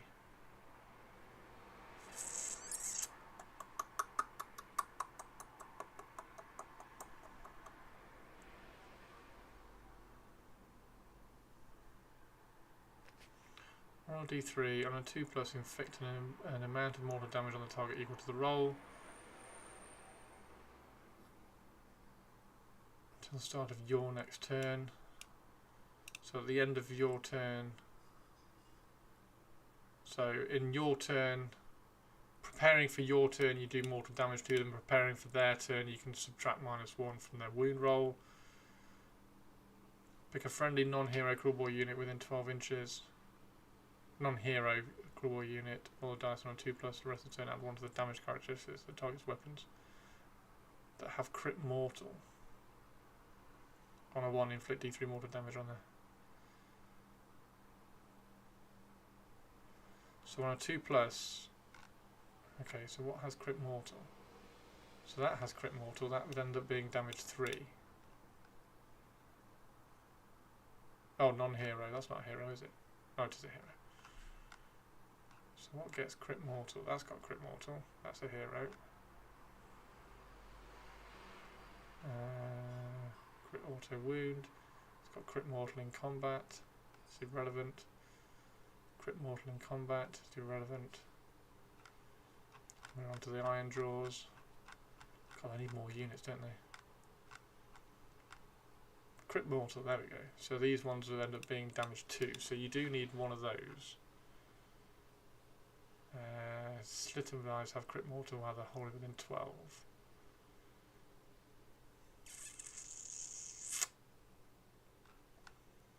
So it's which one you want. So they've got 2 attacks each. 2 attacks each that are crit mortal. Or, God, it's all over the place, this is, isn't it? Or, also 2 attacks each that have got crit mortal but damage 2. So you want the Gut Rippers and the Snatcher Boss. You want the Gut Rippers, so put those back up to 20, and then you want the Snatcher Boss. So let's remove, actually let's just add the Snatcher Boss in. Let's take the Shaman, let's have a quick look at the Shaman again. Why did I put the Shaman in? Hey Faces, yeah, we're writing lists. We've done a Soul Blight list for Purpley so far, and now we're on a, here we go. Now we're on a Cruel Boy list for Pete, and then we're going to do an Iron Jaws list for Saxtus, which is going to be hilarious. Oh, this was the save, so this one made them save better. Do we need the saves to be better? There's other ways of making their saves better. We can double it up. So this gave +1 to save, and then this guy also gave +1 save.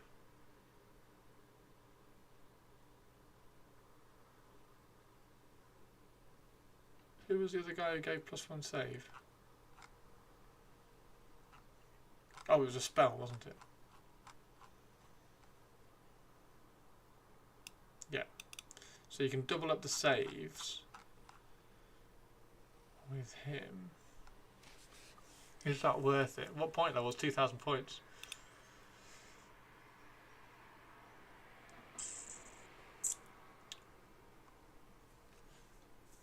Um,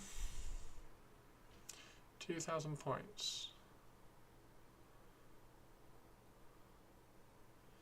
So at the moment we've got the Gut Rippers in the middle.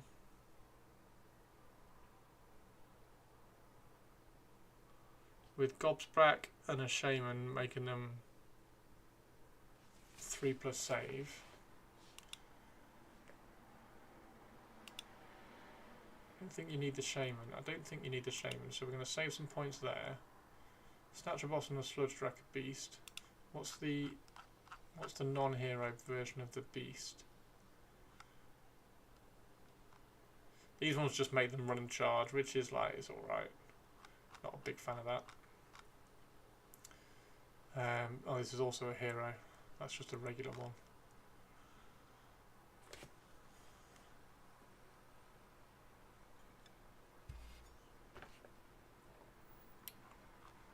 There's the stab grot dude.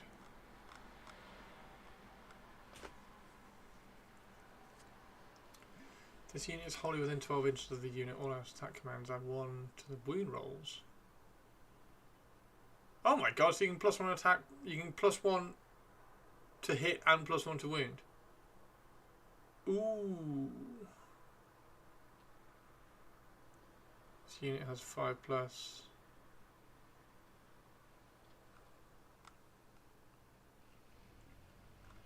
These seem really weird in terms of which direction you want to go. 1750, so we got 9 bows, which are all hitting at further range.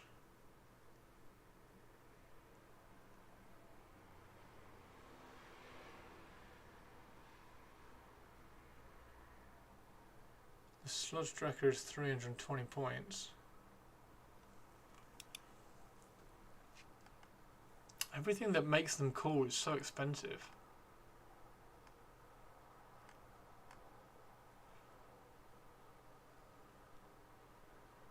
And these are only movement 5.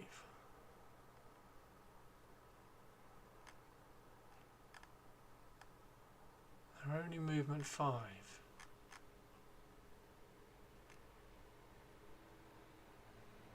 He's only movement 5. So how are you controlling? He's movement 8 on a Sludge Raker. So you've got to control the battlefield with that dude. Gobsprack. You've got to control the battlefield with him. So he needs to go on out wide, pushing them into the gut rippers. While you're doing that, you're redeploying bolts.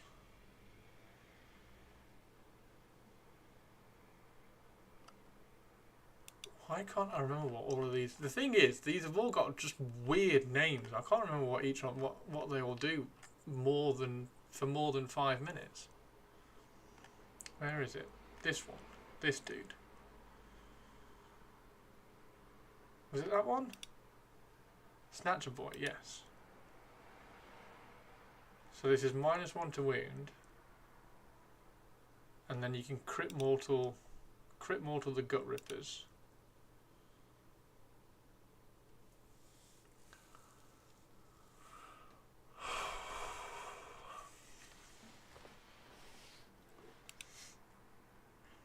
And you've been having trouble deciding whether to go melee with gut rippers or go with bows. I really like the bows. But you need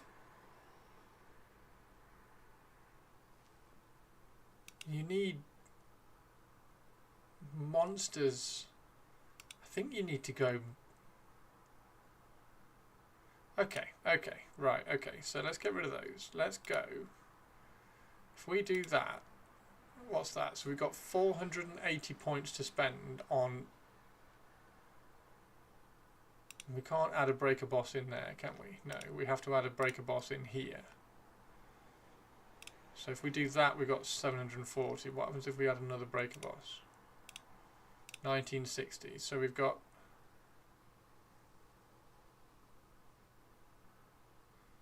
three. I just want to go and have a look at what that model looks like. Hang on.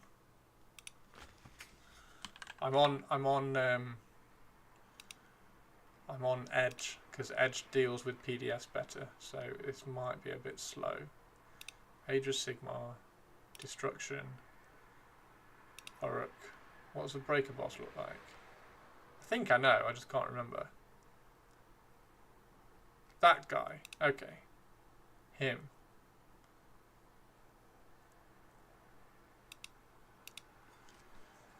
So that's 1960.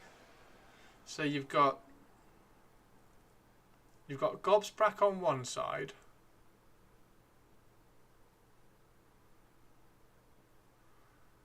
Okay, so now we don't need the Snatcher boss.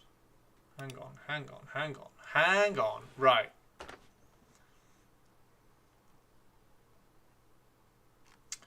Hang on.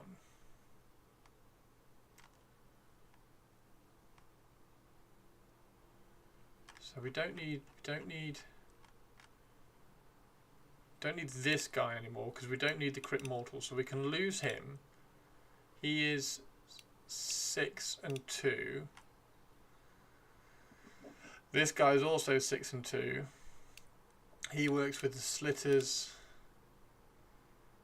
Pick an enemy monster.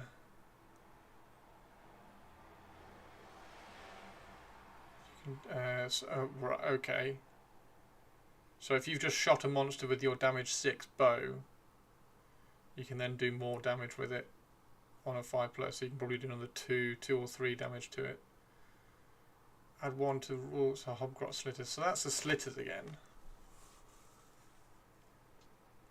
Pick an enemy monster in the combat with this unit. I'll roll the dice, add 1 to the roll. If the target is damaged, add 1 on a 3+, the target strike last. Roll a dice. On a 2+, the rampage ability has no effect. On a 1, remove the unit's clutcher.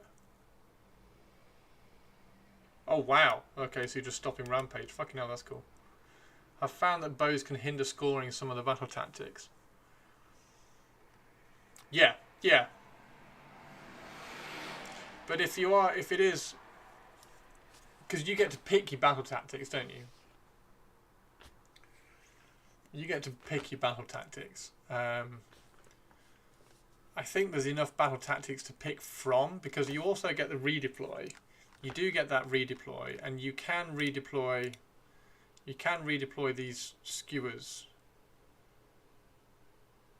Do we want 2 units of 6? I do quite like 2 units of 6.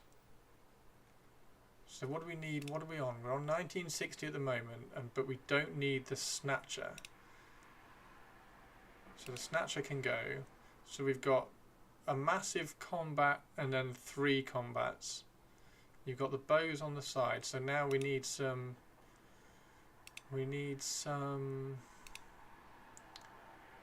Hobgrots in there just to do shit. So the Hobgrots. I would just use just to like redeploy first turn and just go and do something annoying. Like if you need to be 6 inches from a flank or something, just throw them out, redeploy them, and throw them 6 inches out to a flank. Because you can redeploy with the dirty tricks, right? And then you've got combat there, you've got combat here, you've got combat. So you've got 4 lots of combat. I think I want to add another monster in. What other monster can we throw in? That's the Iron Draws one.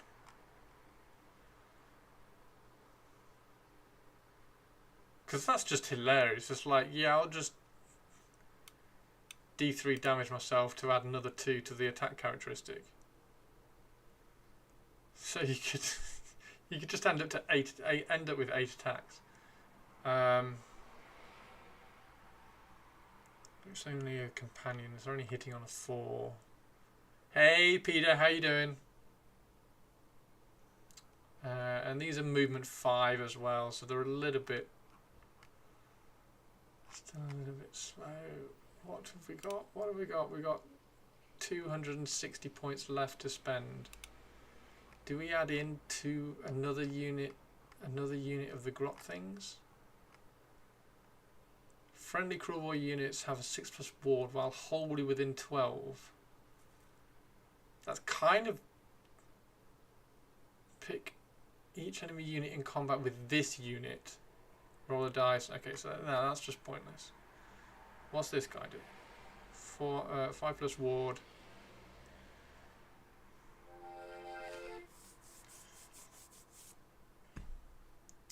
This unit is wholly within 12 inches of the unit all-out attack. So that's +1 to hit, +1 to wound.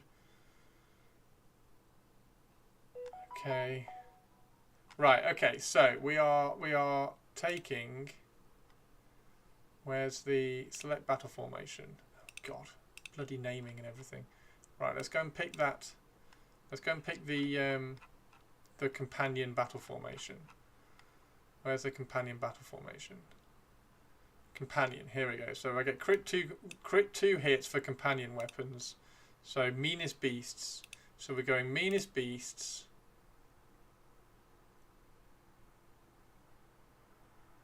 It's not there. What? What's it called then? Trophy finger.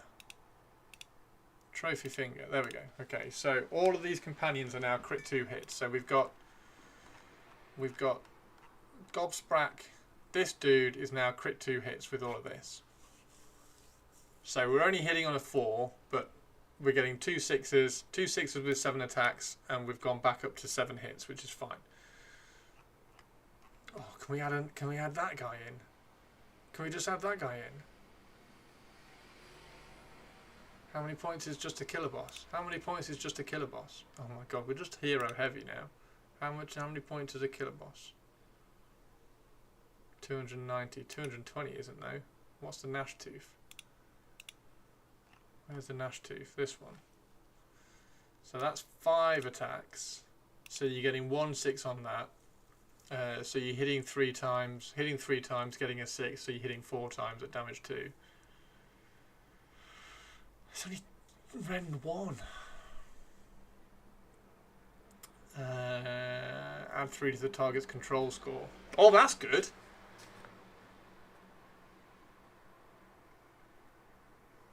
So these things suddenly become control 7. Where's the big troll dude? Is he control 5 as well? Where is he? This guy, is he control 5? No, he's control 2. Bollocks! Killer boss with stab grind is amazing. Gut rippers, yeah, +1 to hit, +1 to wound. Okay.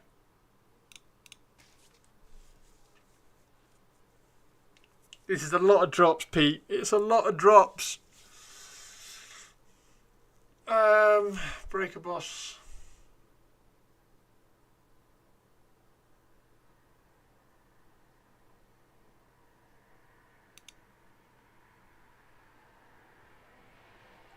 And that's only infantry, and I'm guessing this thing isn't infantry. Where is he? This dude. No, he's a monster. Makes sense. Okay, so he's not going to be useful. Slitters aren't useful. They're not useful. That's not useful. What's this? Oh, that's the iron draws. What's the basic version of this? That's a Slogoth. Sludge Draker.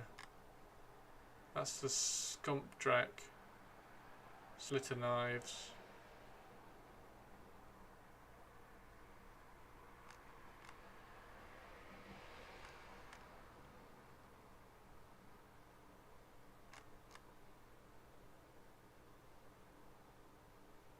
Fit 1.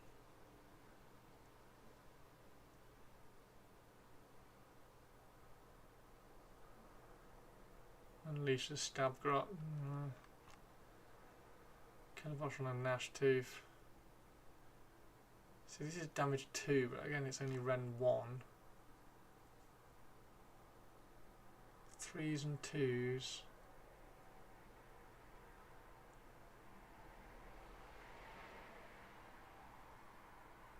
How many points is a kill boss? How many points is that dude? So if we get rid of him, how many points is a kill boss? 30 points over. Okay. So you got 2 vultures, 1, 2, 3 trolls, and then all the bows.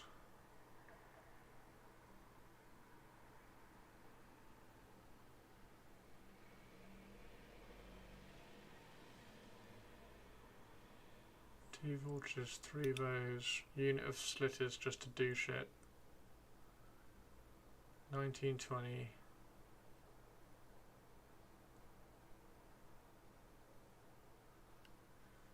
And between them, these guys have got... So that's about 14 damage. So that's 14 damage. Is that 14 damage? So that's 14 damage. So they're both 14 damage with the crit 2 wounds. Crit 2 hits. Roughly. Well, max, but... Well, I mean, no, not max, because if you rolled like 4 sixes, you'd get like loads more. But the sixes sort of cancel out the 4 plus to hit. So if you get crit 2 hits, it gives you a little bit.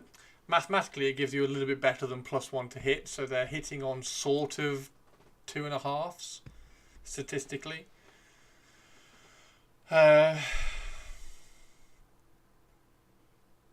Because like if you're rolling 7 attacks, you're going to hit with roughly 4 of them, and if you get 2 sixes, for instance, if you get 2 sixes, you then hit with 7. You then hit with 6.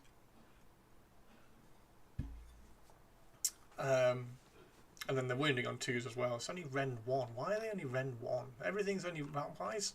There's no way of getting better rend in here either. What were the spells? Are these wizards? Yeah, they're wizards 2 as well. Okay, cool. And that's... Oh, he's not a wizard. So he's a wizard 2. Right. So he's a wizard 2. There's no way of getting... rend. Is there any rend on here? Unbind, 5+ ward save. I mean, the 5+ ward save is quite cool. That's once per battle. Once per battle. Pick an enemy in combat, subtract 1 from the hit rolls. That's once per battle. Why are they once per battle? It's not a wizard. It can use Unbind if it has. Otherwise, add 1 to the unit's power level.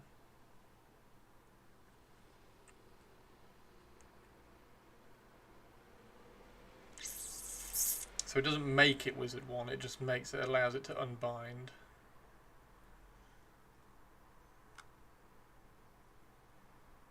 And then traits.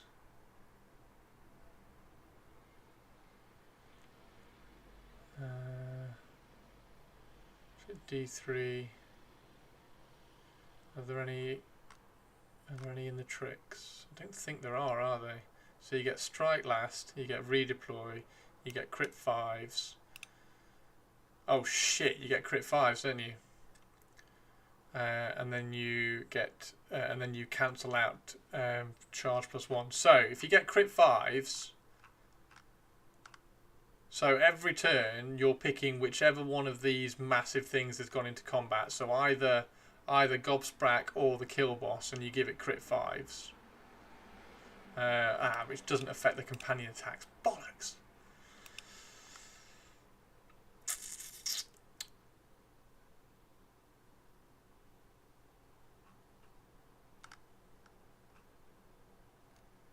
Okay, how many points are we on then? We're on 1920, so we've got 80 points left.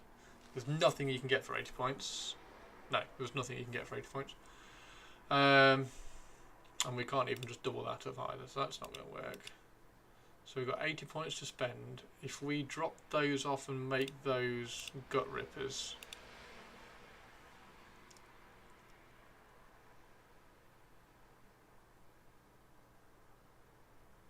Make those 10 gut rippers.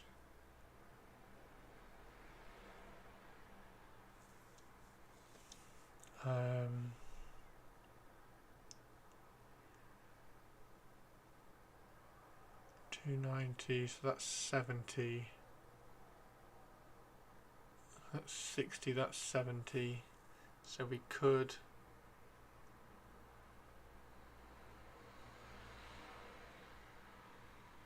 add another vulture in, which would be hilarious. I quite like all these vultures. How many vultures have you got, Pete? Swamp Staff is good if you can use Gobsprack Wizard 3. You can't give the unique heroes. What do we call it? The fact he's having this much issues with the sneaky ones doesn't spell good for Iron Draws. No, the Iron Draws, the Iron Draws are I'm going to end up with an Iron Jaws list, Sax2, so let's just put it that way. You've just got Gobsprat, okay. So you're going to need to buy another Vulture, because I've written 2. But you've got 3 of these Troggoths, haven't you? So at the moment, we're on a Kilbo, and 9 Skewer Bolt Boys, 3 Troggoths, a Vulture, and the Gut Rippers. Because the bows are cool. Let's just remind everybody what the bows are again. The bows are cool. So if they haven't moved, they get +1 to hit. Or been set up. I will say that because Sax2 will point that one out again. So if they haven't moved or set up, they get +1 to hit. I would still redeploy these like first turn and stick them out on a flank so that they've got some targets for the rest of the game, sort of thing. If somebody's going to throw shots into this, they're not going to, because you've got 1, 2, 3, 4, 5 massive monsters charging at them.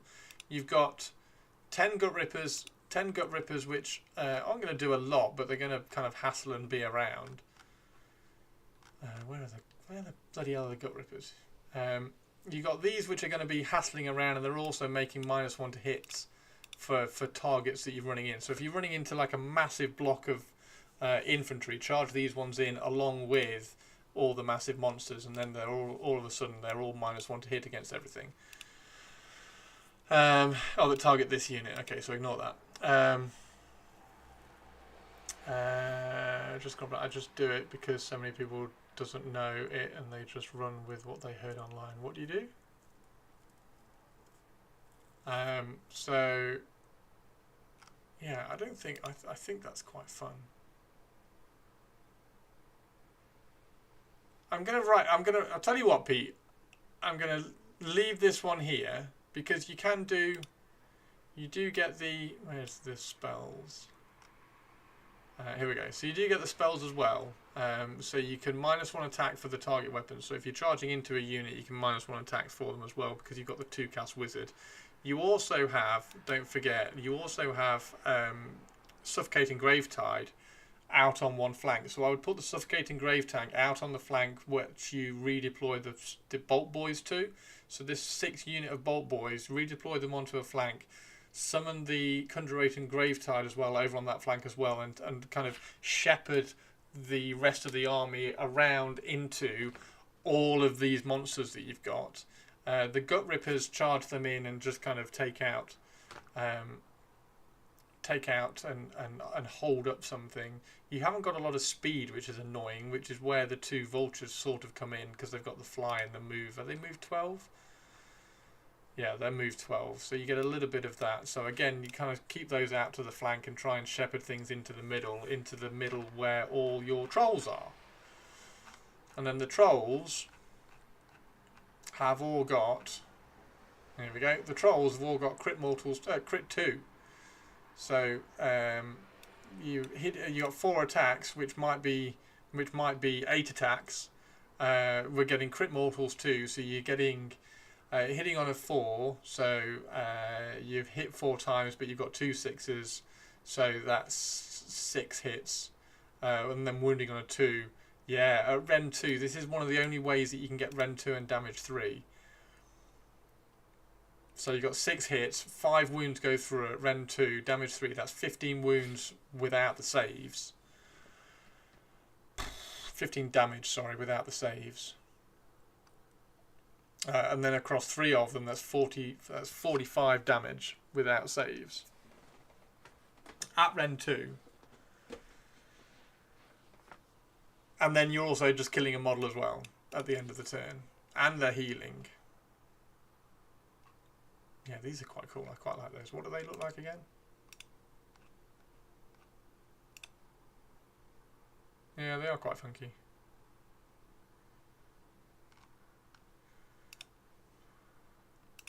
Let's stick with that one. So I'm going to stick with this one, and then so many people don't know that. All right, yeah, set up this movement. I'm going to screenshot this and throw it in Discord, and then I'm going to write you another one. I'm going to try and write you another one as well. Just throw that in Discord. In fact, I'll just send it to you as a...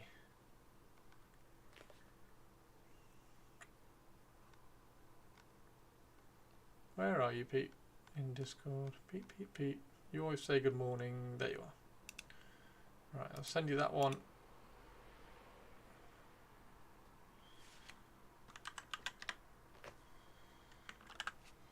Send you that one, and then I'm going to write you another one as well. Okay. So that's the second one done.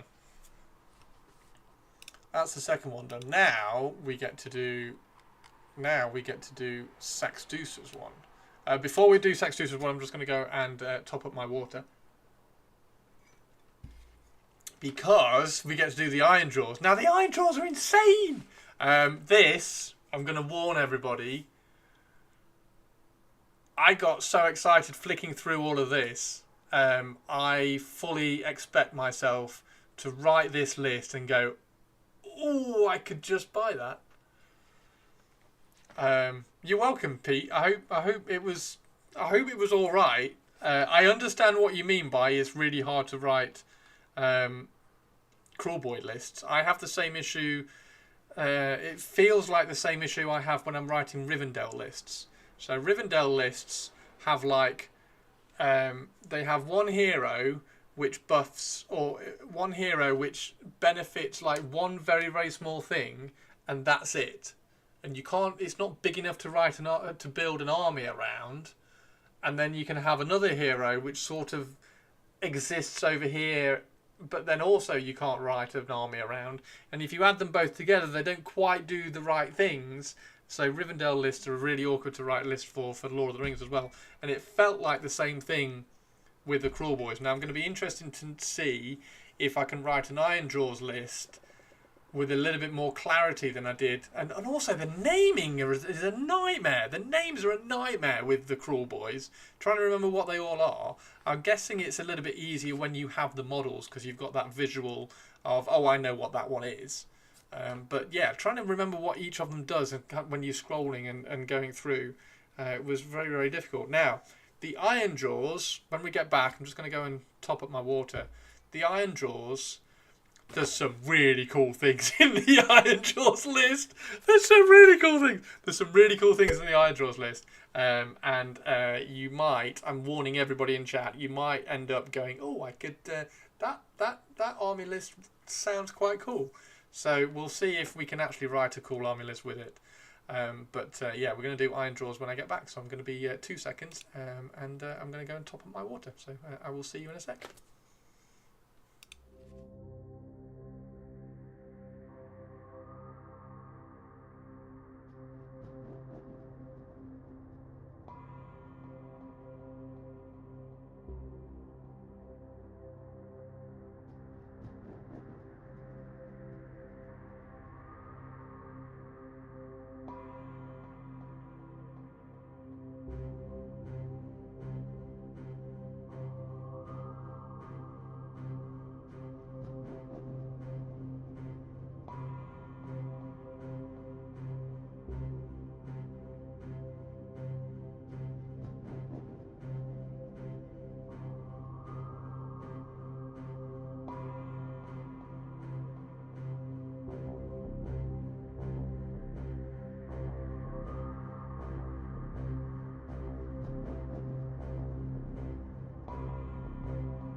Okay.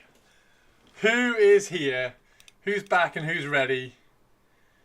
Who is back and who is ready?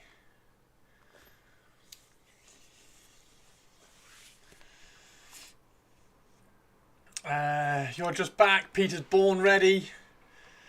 So not ready. Wolfie's not ready. Wolfie doesn't want to buy any more orcs. Right. Hey, Monsieur, how are you doing? Okay. So we need to start off with this. 1, 2.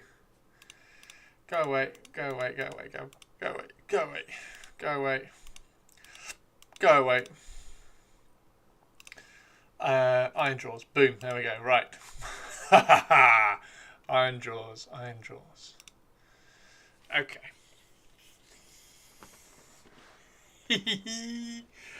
Hey Roxy, how you doing? You know what I like in minis. Oh dear. I guess I'll see what you do. I guess you will. I guess you will. Now. Right. Right. So, Iron Jaws. Iron Jaws. Iron Jaw armies can use the following abilities. Now, they don't get many, which is fair enough. So you can pick a friendly Iron Jaws unit that has not been set up this turn, and you can move it 3 inches. So once per turn in the hero phase, you can pick any Iron Jaws unit and you can move it 3 inches. If it was in combat, then it must end in combat, but it doesn't mean you can kind of move around and things. And it can move into combat as well. So at the beginning of your opponent's turn, you can move a unit that was close and you can move it into a combat range of something else and deny any sort of movement, which is really, really cool. And then also, once per battle in your charge phase, you can call a wah. So you can go wah, and then for the rest of the turn, the following effects apply to friendly Iron Jaw units that are wholly within 18 inches of that hero that has just gone wah. So you get +1 charge roll and you get +1 attack. So that's the first +1 attack you can get in the army. The first one. First one. Okay. Iron Jaws Brawl. So these we get to pick one of these formations. I don't know which one I'm going to pick. I can't remember. I've not read these ones properly. So, if you make a charge of 8 inches, you can add another +1 attack. Okay, so I get +1 attack. Right.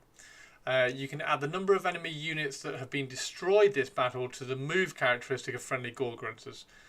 Okay, so you can make Gore Grunters move an extra 4 inches if you want to. Right. That's great. And then the first time each turn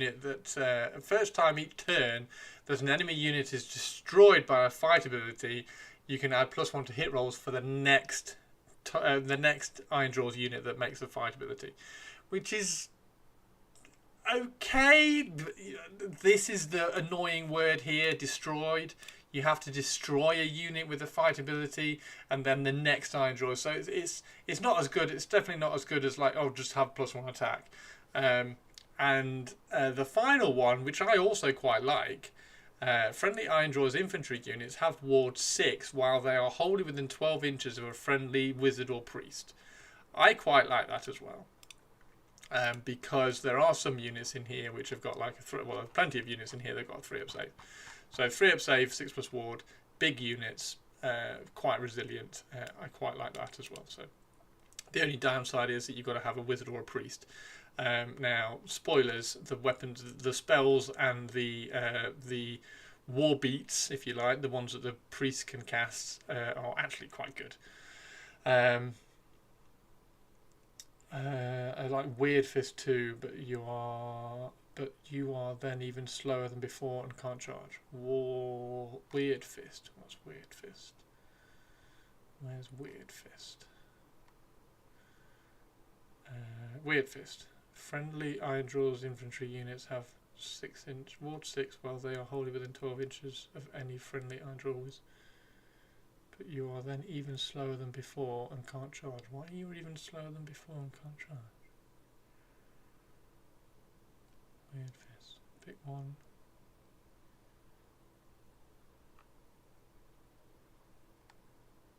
I'm lost. You're slower as you have to stay wholly within 12. With big blobs. Maybe.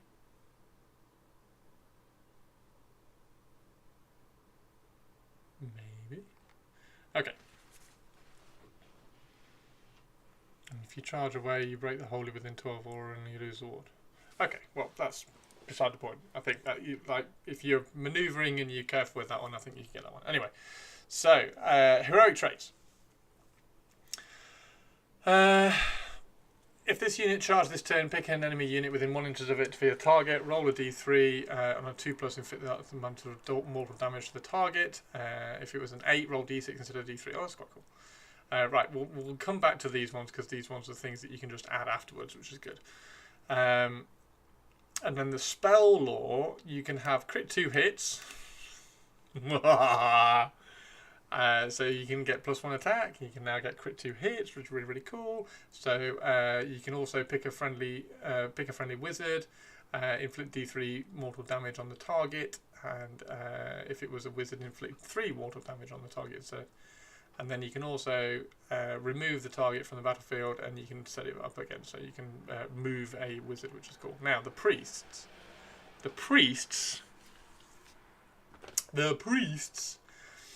Until the start of the next turn, add 1 to the charge roll for the target. In addition, if the chanting was 8, add 1 to the number of dice rolled, and then make the charge roll for the target to a maximum of 3. Okay, so I can add 1 to the charge rolls, and then if the chanting roll was 8+, you can then add more dice to the charge rolls as well. Pick a friendly Eindril priest, and you can heal d6, and if it was an 8+ cast, or when it's cast on a 4, you can heal d3+3, so you can get more wounds back on the target, and then you can add +1 damage to the melee weapons for the rest of the turn. And if you cast it on an 8+, or if you chanted it on an 8+, you can pick two targets. So this is awesome. So this one here, I like this one a lot. So Killer Beat on a cast on a 4, you are doubling the damage output of up to 2 units, which is quite cool. So. Doubling the damage points, and also because it's a priest, you might be wholly within 12 inches as well, which is cool. So, yeah, like this one. Right, so let's go down to some units. Somewhere around here. Oh, that was a good guess. Okay, so one of the things I really like a big hero at the beginning. The Vampire Lord and the Zombie Dragon was really, really good. It allows you to maneuver your opponent's army around just from kind of threat manipulation on the board. So I really want, and also it's a really cool model as well. So I kind of want one of these in the army anyway. So Godrak or just a Mega Boss on a Maw Crusher. Let's have a quick look. So you've got 8 attacks at damage 2. You've also got 8 attacks at damage 3. 8 attacks at damage 3, which is silly. 8 attacks at damage 3. That's 24 damage. 24 damage just from this one. And then 16 damage from this one. And then, yeah, it's cool. So, right, what have we got? So, pick an enemy monster. On a 3+, pick one of the target's weapons. You must pick a companion weapon. If it has, you can halve the attack's characteristics. -1 rend. Yeah, they're only -1 rend. Smasher and Cunning really should be -2, but hey, it's against Hero it's +1, so that's quite cool. And they get the same with, oh, this one's anti-infantry is +1 rend. So see which one we like. +1 damage, not doubling. So, +1 damage on something that is 1 damage is doubling its damage. So if you're casting it on, that's what I was thinking. Oh bloody hell, they're damage 2. Okay, so it's not even doubling. So Ard Boys, if you're casting it on Ard Boys that have got 2 attacks each, you're doubling their output. So yeah, if they've already got 2 damage, it's even better.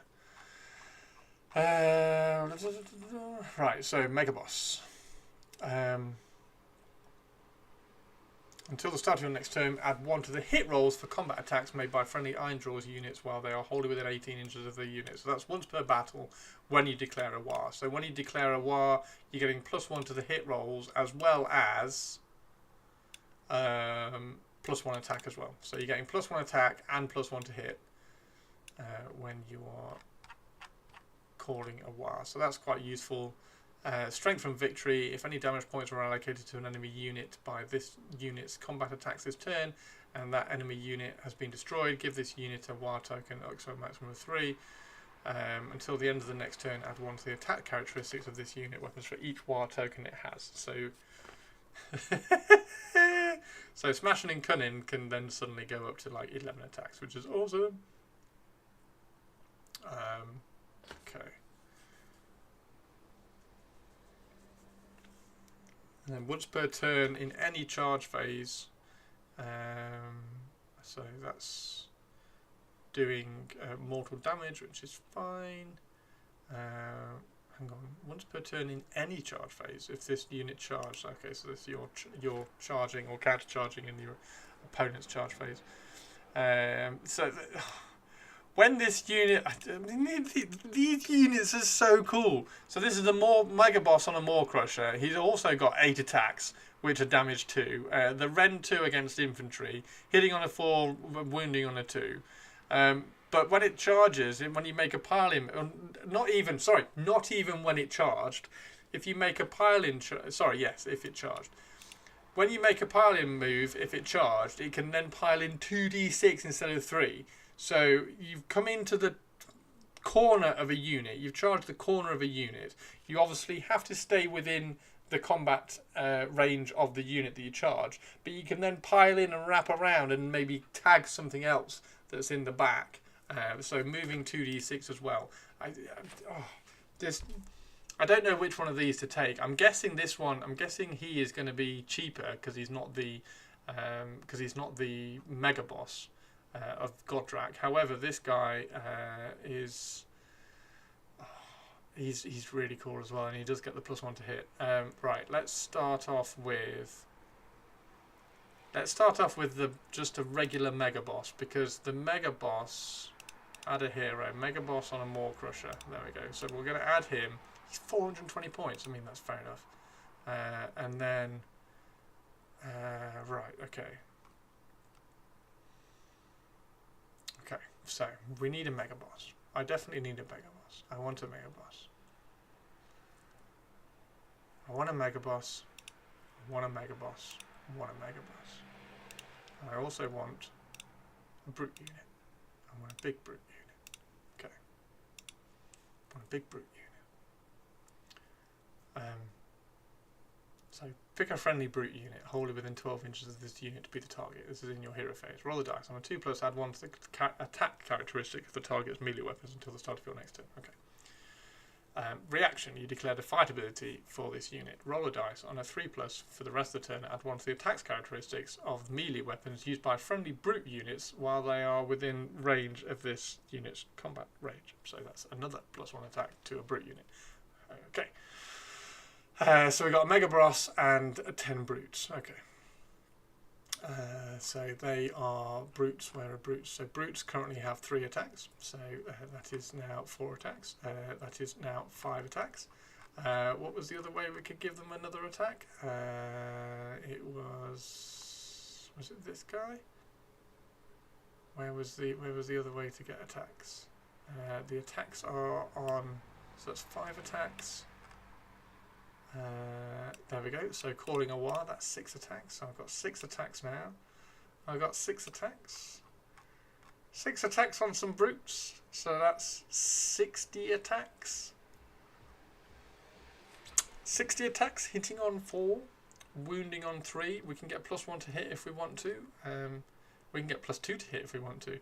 They're only Ren 1, but they are damage 2. They're anti-infantry, so it's Ren 2 against infantry at damage 2. Okay. Okay. War Center. So the Mega. So that, yeah, the Mega Boss is rather cool. Okay. Mega Boss and Maw Crusher is this the one here.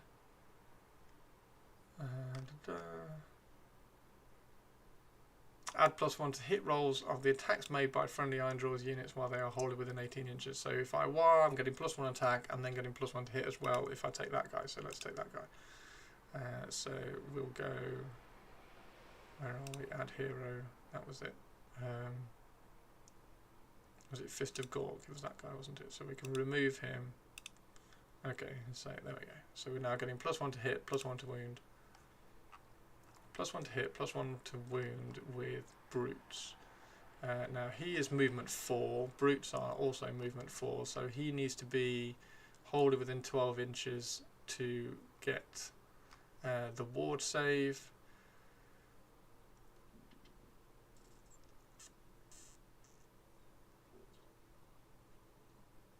And he also gets, see, that is quite cool. So I am going to put a shaman in. Because the shaman is then, he is then wizard 2. So he's wizard 2 as long as he's got 10 iron jaws within 12 inches of him, which he is going to, because he's going to be around the brutes. Okay.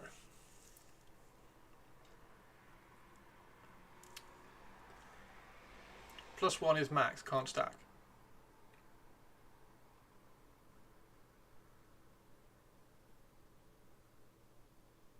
You can't stack +1 attack. I think you can.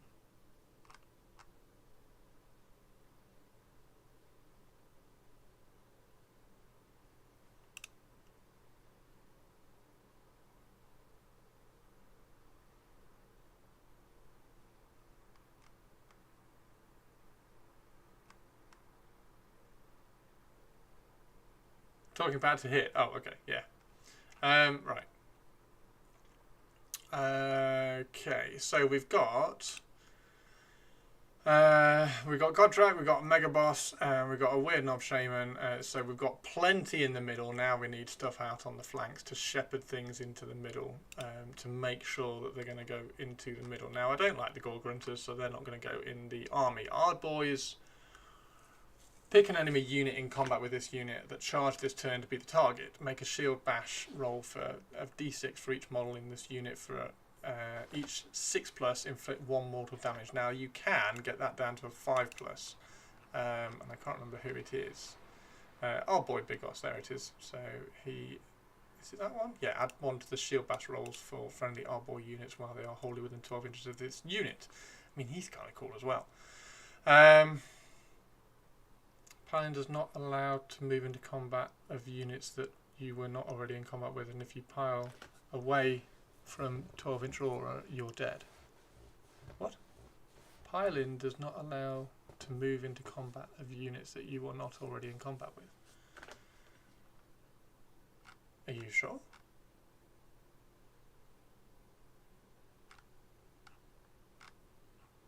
I think you have to stay within combat range of what you charged. Where's my rulebook?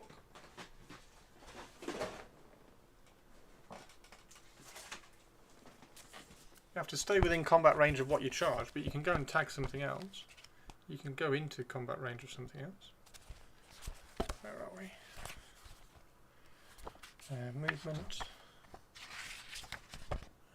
Attacking. Damage boards.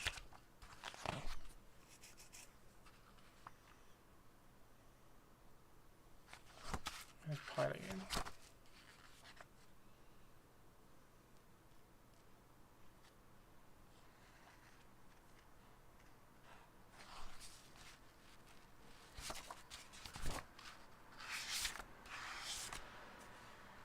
Piling moves.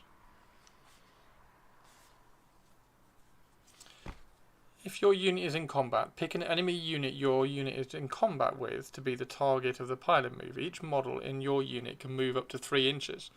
That move can pass through the combat ranges of any enemy units, but each model must end that move no further from the target unit. At the end of the move, your unit must still be in combat with all units that it was in combat with at the start of the move. So you can pile into something else.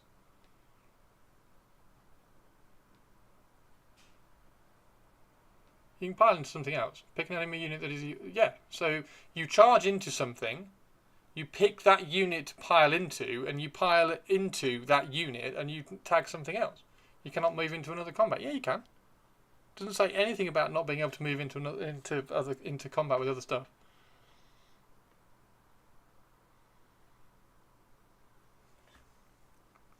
You just have to end up closer.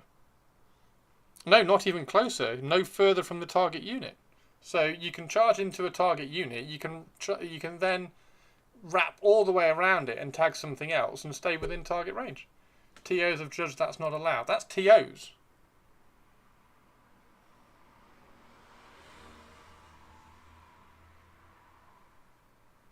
I've never been to a Age of Sigmar tournament. Pile in, move up to 3 inches. If in combat, the unit must end the move closer or at least as close to the target enemy unit. So you target an enemy unit and you pile in 2d6 inches.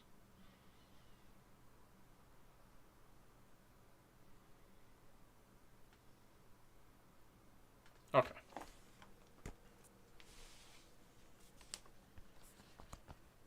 Games Workshop, so it's a camera, so it's Games Workshop. No, don't get drawn into that. It's not Games Workshop, because it's not an official answer. That's not an official answer, just because it's a Games Workshop tournament. It's not an official answer. They've judged, didn't they judge that, or didn't they say that manifestations could move into combat range?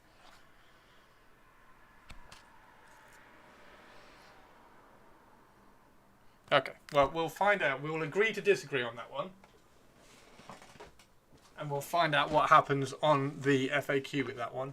So, that one only happens, that one is referring to, where is he? Referring to this guy here. So, if you charge in the same turn, it can move 2d6s instead of 3 on the pile-in. So what you would do, if they do judge that you can't pile into another unit, then you would have something else kill the unit that one is already in combat with, and then 2d6 move away and out into combat into something else. Okay, so we're going to carry on.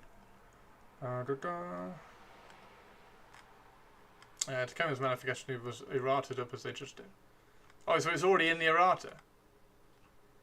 Right, so Tussboss, I don't want any of the Gore Grunters and stuff. However, I do want, I think it's the Wreckers, the Ragers. Here we go. So strike first if it charged. So these ones can run and charge.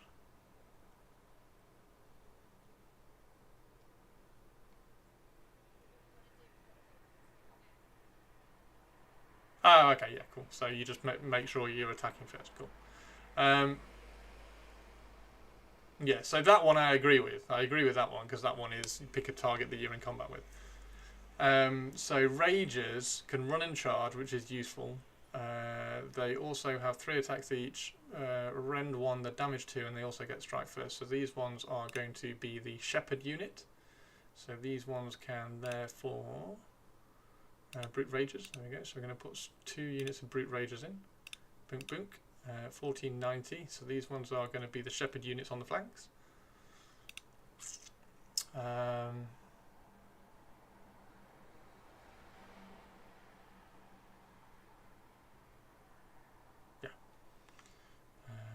And then, so that's everything, right? So that's all. That's all the units. I don't want any of the. I don't like the. I don't like the pigs, so that's fine. We're not going to have any pigs in here, so we're going to have. We need another unit of. So we could have another unit of brutes. We could have another unit of 10 brutes, or we could add some hard boys in. Hard boys are shield bashy, and they are a unit of 10 as well, with 2 health and a 3 up save again. So depending on which hard boys. Only 180 points. Jesus. 180 points for 10 hard boys with a 3 up save. Jesus. I want another unit of hard boys. That's cool. Right, okay. So we got a mega boss.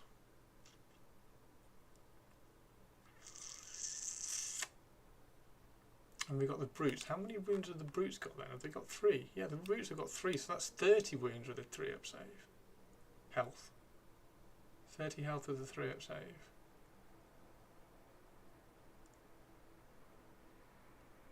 Now these are on 40 mil bases. What size bases are they on? Crew boys, iron jaws. Iron Jaws, Brutes are on a 40, our boys are on a 32. So our boys are on a 32. So that's 10 of them. 10 of them on a 32. So that's 1, 2, 3. So it's 3 inches by 3 inches. So 3 inches by 3 inches. So you could keep those within 12 easily. The other ones are 40 mils. So 40 by 10. So you've got 120, which is 4 inches. So it's 4 inches by about 4 inches for a unit of 10 of the brutes. So you've still got like an 8-inch. So you've still got an 8-inch kind of range across that. You need to make sure that this guy, although he's wizard 2, if he is within close, is it just to a maximum? If there are any friendly, yeah, okay, so you can only do it to wizard 2. You can't do it to wizard 3 or anything. Are you okay? This is a long stream. I know. Well, I've said I would do three AoS lists, and I'm on my 3rd one now. And I'm very, very well. Yeah, this is cool. So this is a war chanter. This is also a priest, so we can do some cool priesty shit. If any enemy units are slain this turn by this unit's combat attacks, give this unit D3 ritual points. What the bloody hell is a ritual point? What's a ritual point? Whee! War beasts. Ritual points. Ritual points to get that chant to succeed. Oh, that's cool.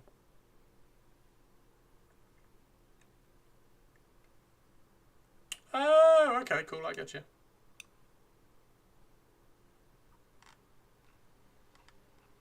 Alright, so Ragers, more Grunter, that's the massive pig, that's the big pig. Okay, so I don't want big pig, I don't like big pig. I do like the brute Ragers, I think they're amazing. I don't want a boss. This guy, these are okay, these have got to be dirt cheap. How many points are they? They've got to be dirt cheap. What are they called? Weird Brute Wreckers. Weird Brute Wreckers are 130. See, these are 130 points, and they're 140 points. So I'd rather have these ones, because these ones strike first when they charge. And they can also run and charge. They're damage 1 plus 1 infantry rend, and they're anti-monster plus 1 rend, which is fine. So these ones are going to shepherd your monsters into the middle where the big hard boys are. So if we go... Why don't you like Big Pig? No, I don't like the model.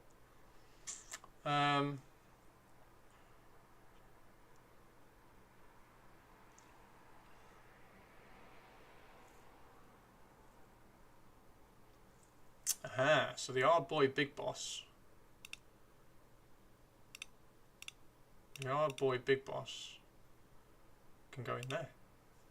So we can have the hard boy big boss in there. In which case let's add him in here. Hard boy big boss. So he can go in there with the hard boys. And then if we add another unit of hard boys as well, because okay, so we got 10 brutes at 400 points. 10 brutes at 400 points. You've got the weird knob shaman giving them a 6-up ward.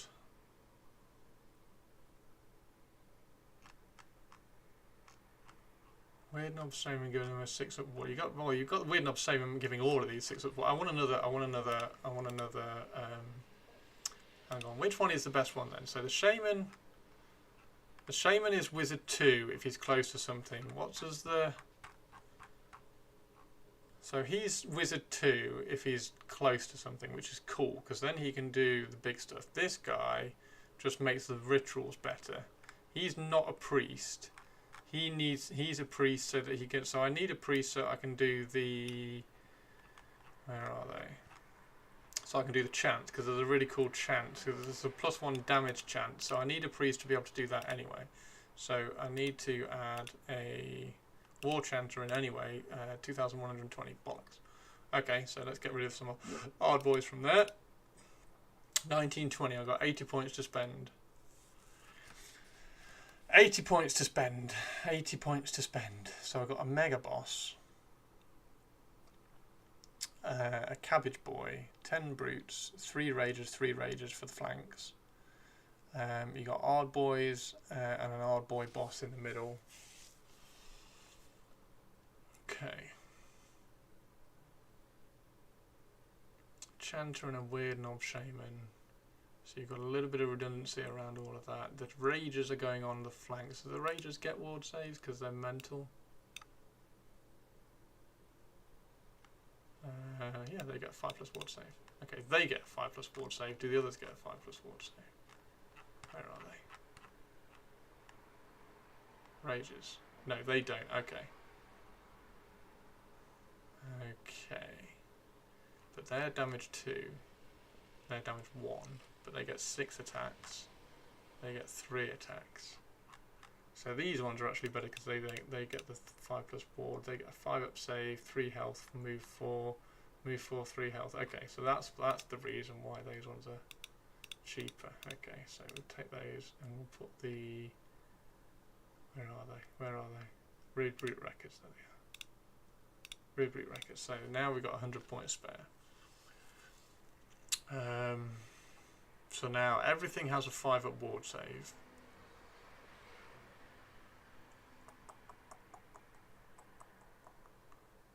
You've got 10 Brutes, 10 Ard Boys. Did I make those bigger? No, I didn't. 10 Ard Boys.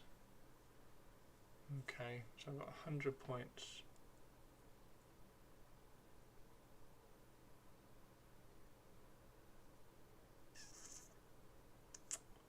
The Ard Boy Big Boss. The Ard Boy Big Boss makes them...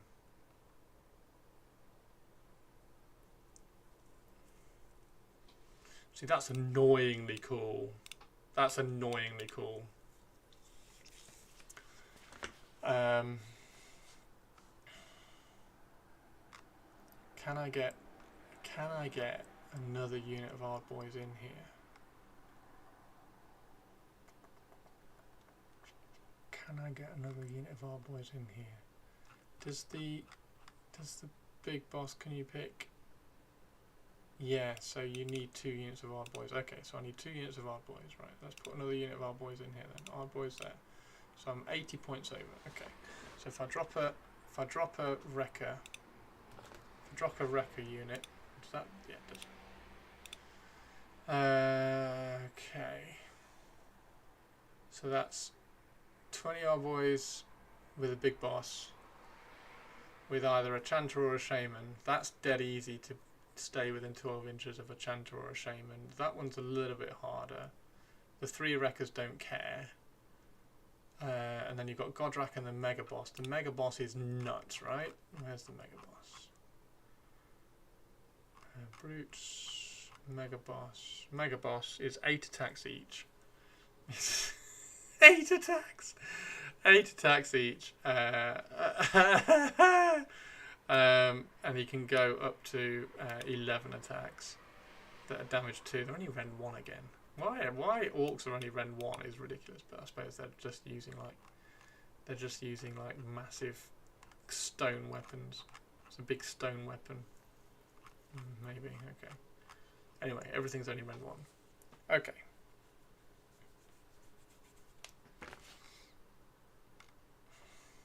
Now the next question is there Ogre-Maw tribes? No, not Ogre-Maw tribes. Age of Sigmar, Destruction, or War clans.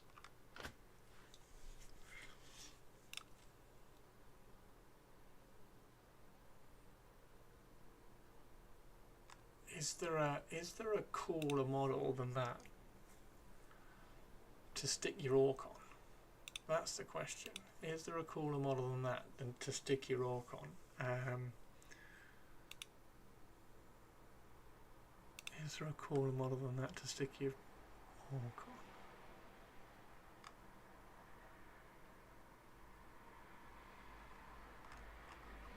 I don't think there is. Can you get more in there? 450. 230. I don't think you need 2. Because that is 8 attacks and damage 2, so that's 16 damage. 16 damage and 24 damage. And that one is also 16 damage and 24 damage. That one's a hero one, that one's infantry, isn't it? Yeah. So we've got the infantry one because we don't need. Did we get the infantry one? No, we went Godrak. We went Godrak because of the +1 to hit. So we got +1 attack for the brutes. And the brutes are damage. Brutes are damage 2. You can up it to damage 3. And they get 6 attacks each.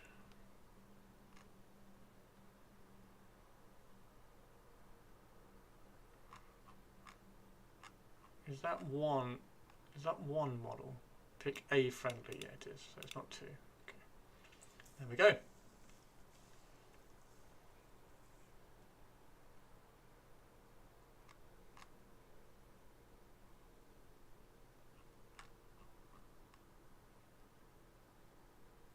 All within 18 inches of this unit. So you want to use Godrak and the Warboss in the middle with 10 brutes. No, Godrak is out to one side a little bit. Godrak's out to one side a little bit because you got to. He's almost like a bit of a shepherd unit. And then either Shaman or War Chanter hold within 12. Yeah, you got 2 of them, so you can kind of, you basically got 24 inches of coverage then.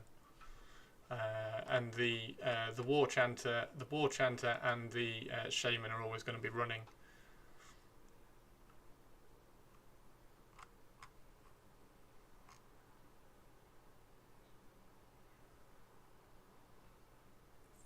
So you've got Gordrak and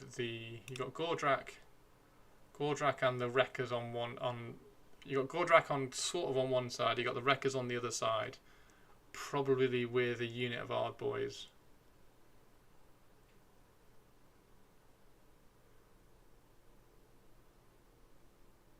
Oh, this is cool. This is cool.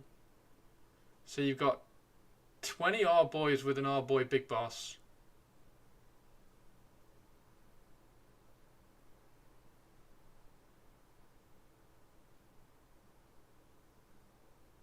Ardboys with an Ardboy Big Boss, a Mega Boss, 10 brutes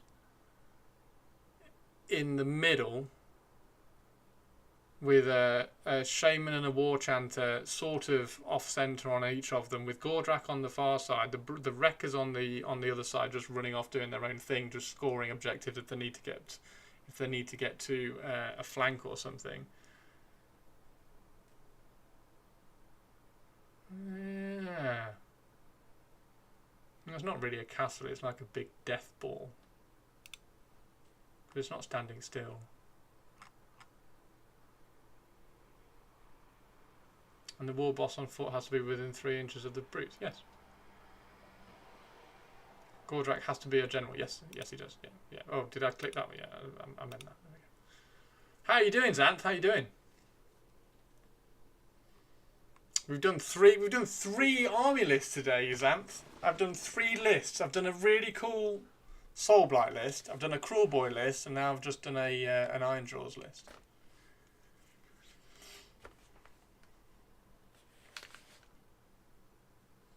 Been mostly practicing Slanesh. Nice.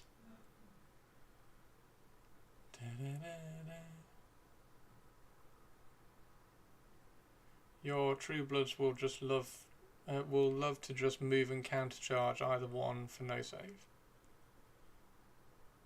Don't put the Shaman or War Chanter away from things. No, they're in the middle of all of this shit.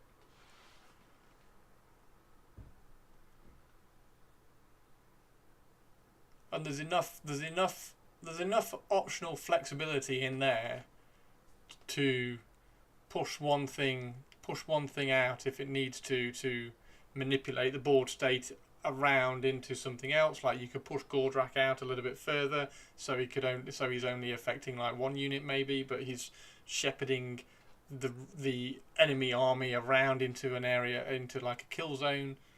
I quite like that.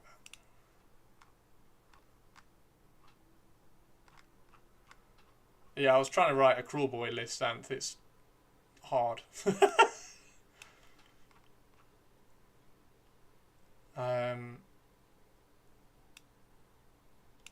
So yeah, ward save within 12 inches. Right, is there anything in here? Because we've got the mega boss dude. So they could always, for this unit, okay, so that's not going to be particularly useful for the list. His list of very a practice with the best KBZ in the world is very different from the rest of the world. Cruel boys, at least they were last edition. Nice. So where's my cruel boy list? I'll show you my cruel boy list. The cruel boy list I wrote was that. So Gobsprack, a breaker boss, a breaker boss, a breaker boss, and a kill boss. With 10 gut rippers and then lots of bows. I thought that was quite fun. I thought that was quite cool.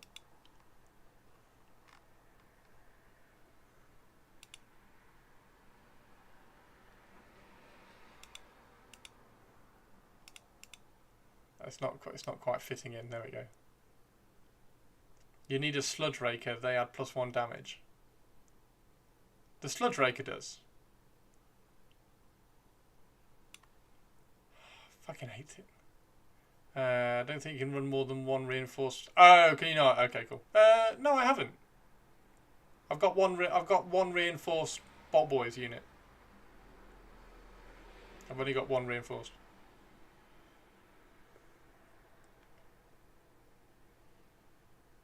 But yeah, that was the cruel boy list, and that's the Iron Draws list. Killbow is a trap too.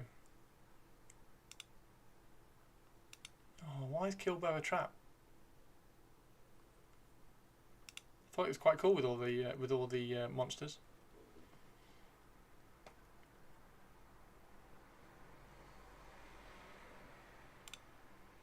Right, so brutes, you got like 6 or 7 attack brutes. You got the wreckers with the ward save. Our boys. Oh,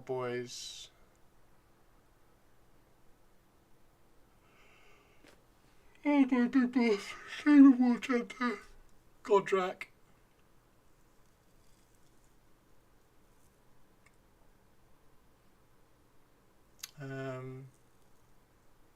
Cavalry is prime right now. They'll have an easy time to get into it. You can -1 damage the cavalry, and yeah, you can always Sex2s. You can always say, oh, so and so.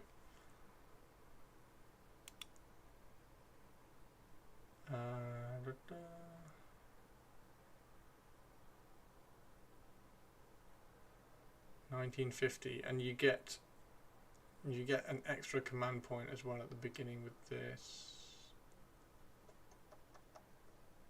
So anything else you could tweak? So they're 180, 200. So you could turn a unit of our boys into brutes. Brush for hire, how you doing? It's a bit of a meme. Yeah, I don't like doing it. I'm not that like sold on it. I'm not entirely sure it's worth it either. I'm just, because I'm like there now just by accident, I'm wondering whether to kind of try and carry on tweaking it, because you could drop both hard boys and just make them another unit of brutes, but at that point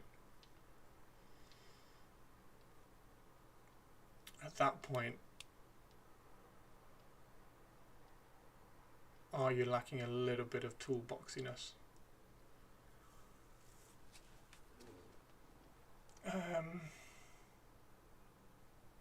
And no, I haven't got any of the big pigs, and I haven't got any of the cavalry in here. I'm not a big fan of them. I don't particularly like. Where are we? I don't particularly like where are they? How they look. They're okay. They're okay.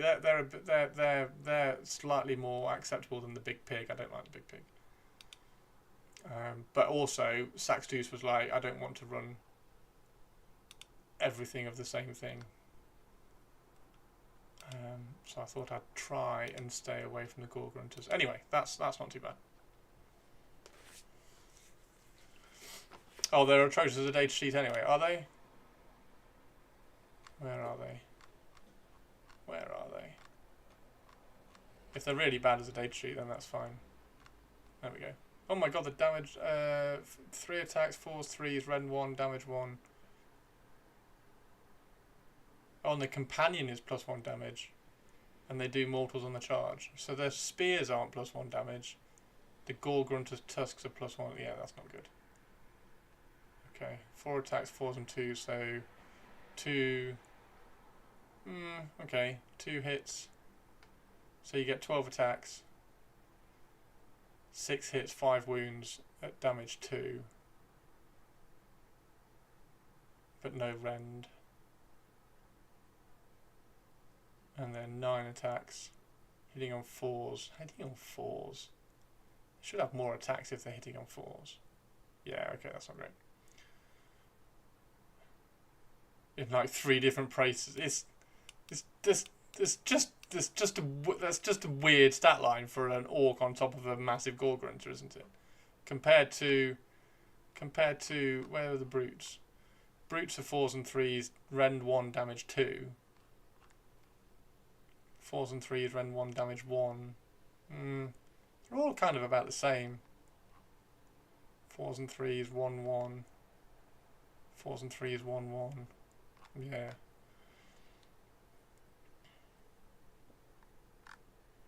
Move 9.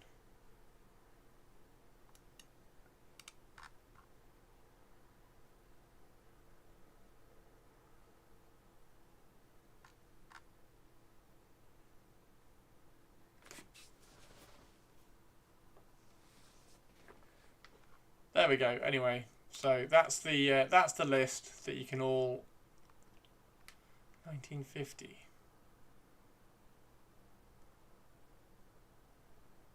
That's the list that you can all rip apart anyway. The spell lore is going to be Lore of the Weird. The manifestation lore, I'm just going to put in Morbid Conjuration. And the prayer lore is a Warbeat.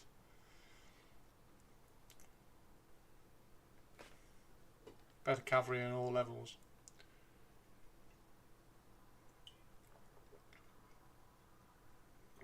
Kronspine. Go on then. Go on then.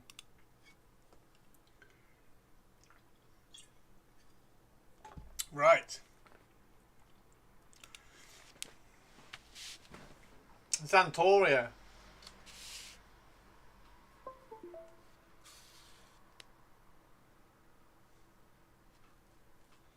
You want to see my Vampire Lord on Zombie Dragon? Vampire Lord on Zombie Dragon! Vampire Lord on Zombie Dragon! There you go.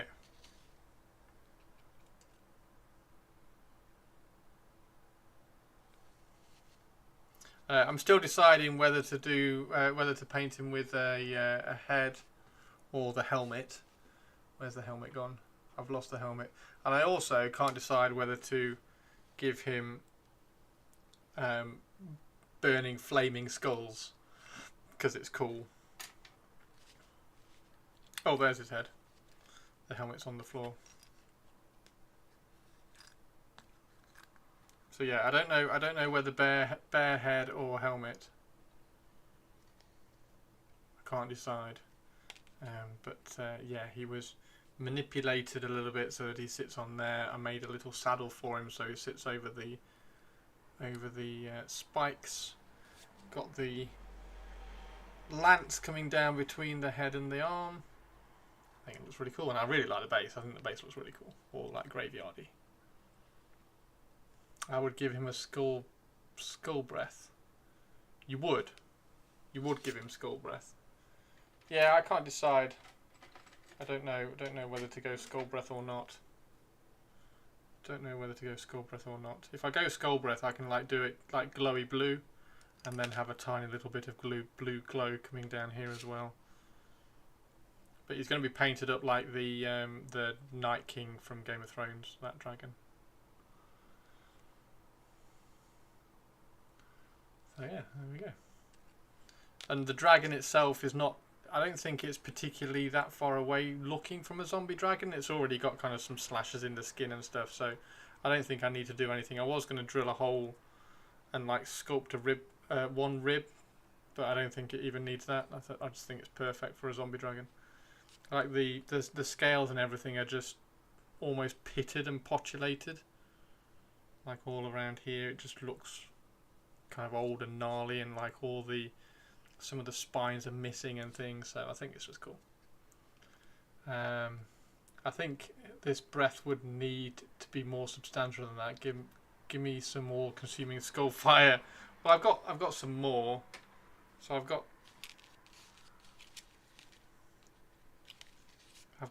that much, so it can do like double like that. So it's either something like that, or it's something from the Flamers of Tzeentch, or nothing at all.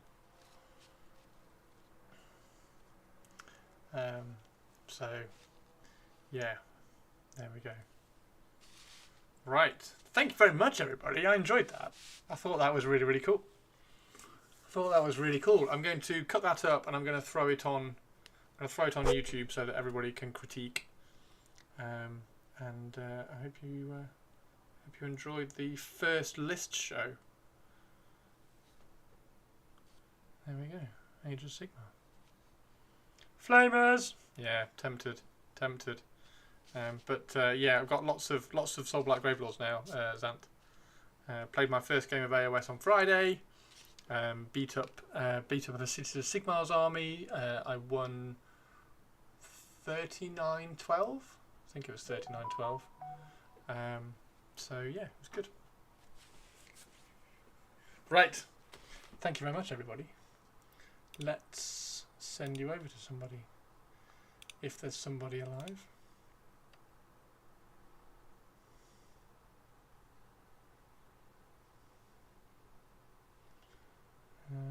Studio, isn't it? It's just studio. Yeah, just studio. We'll be back tomorrow to paint. And that one didn't work because I'm not actually typing properly.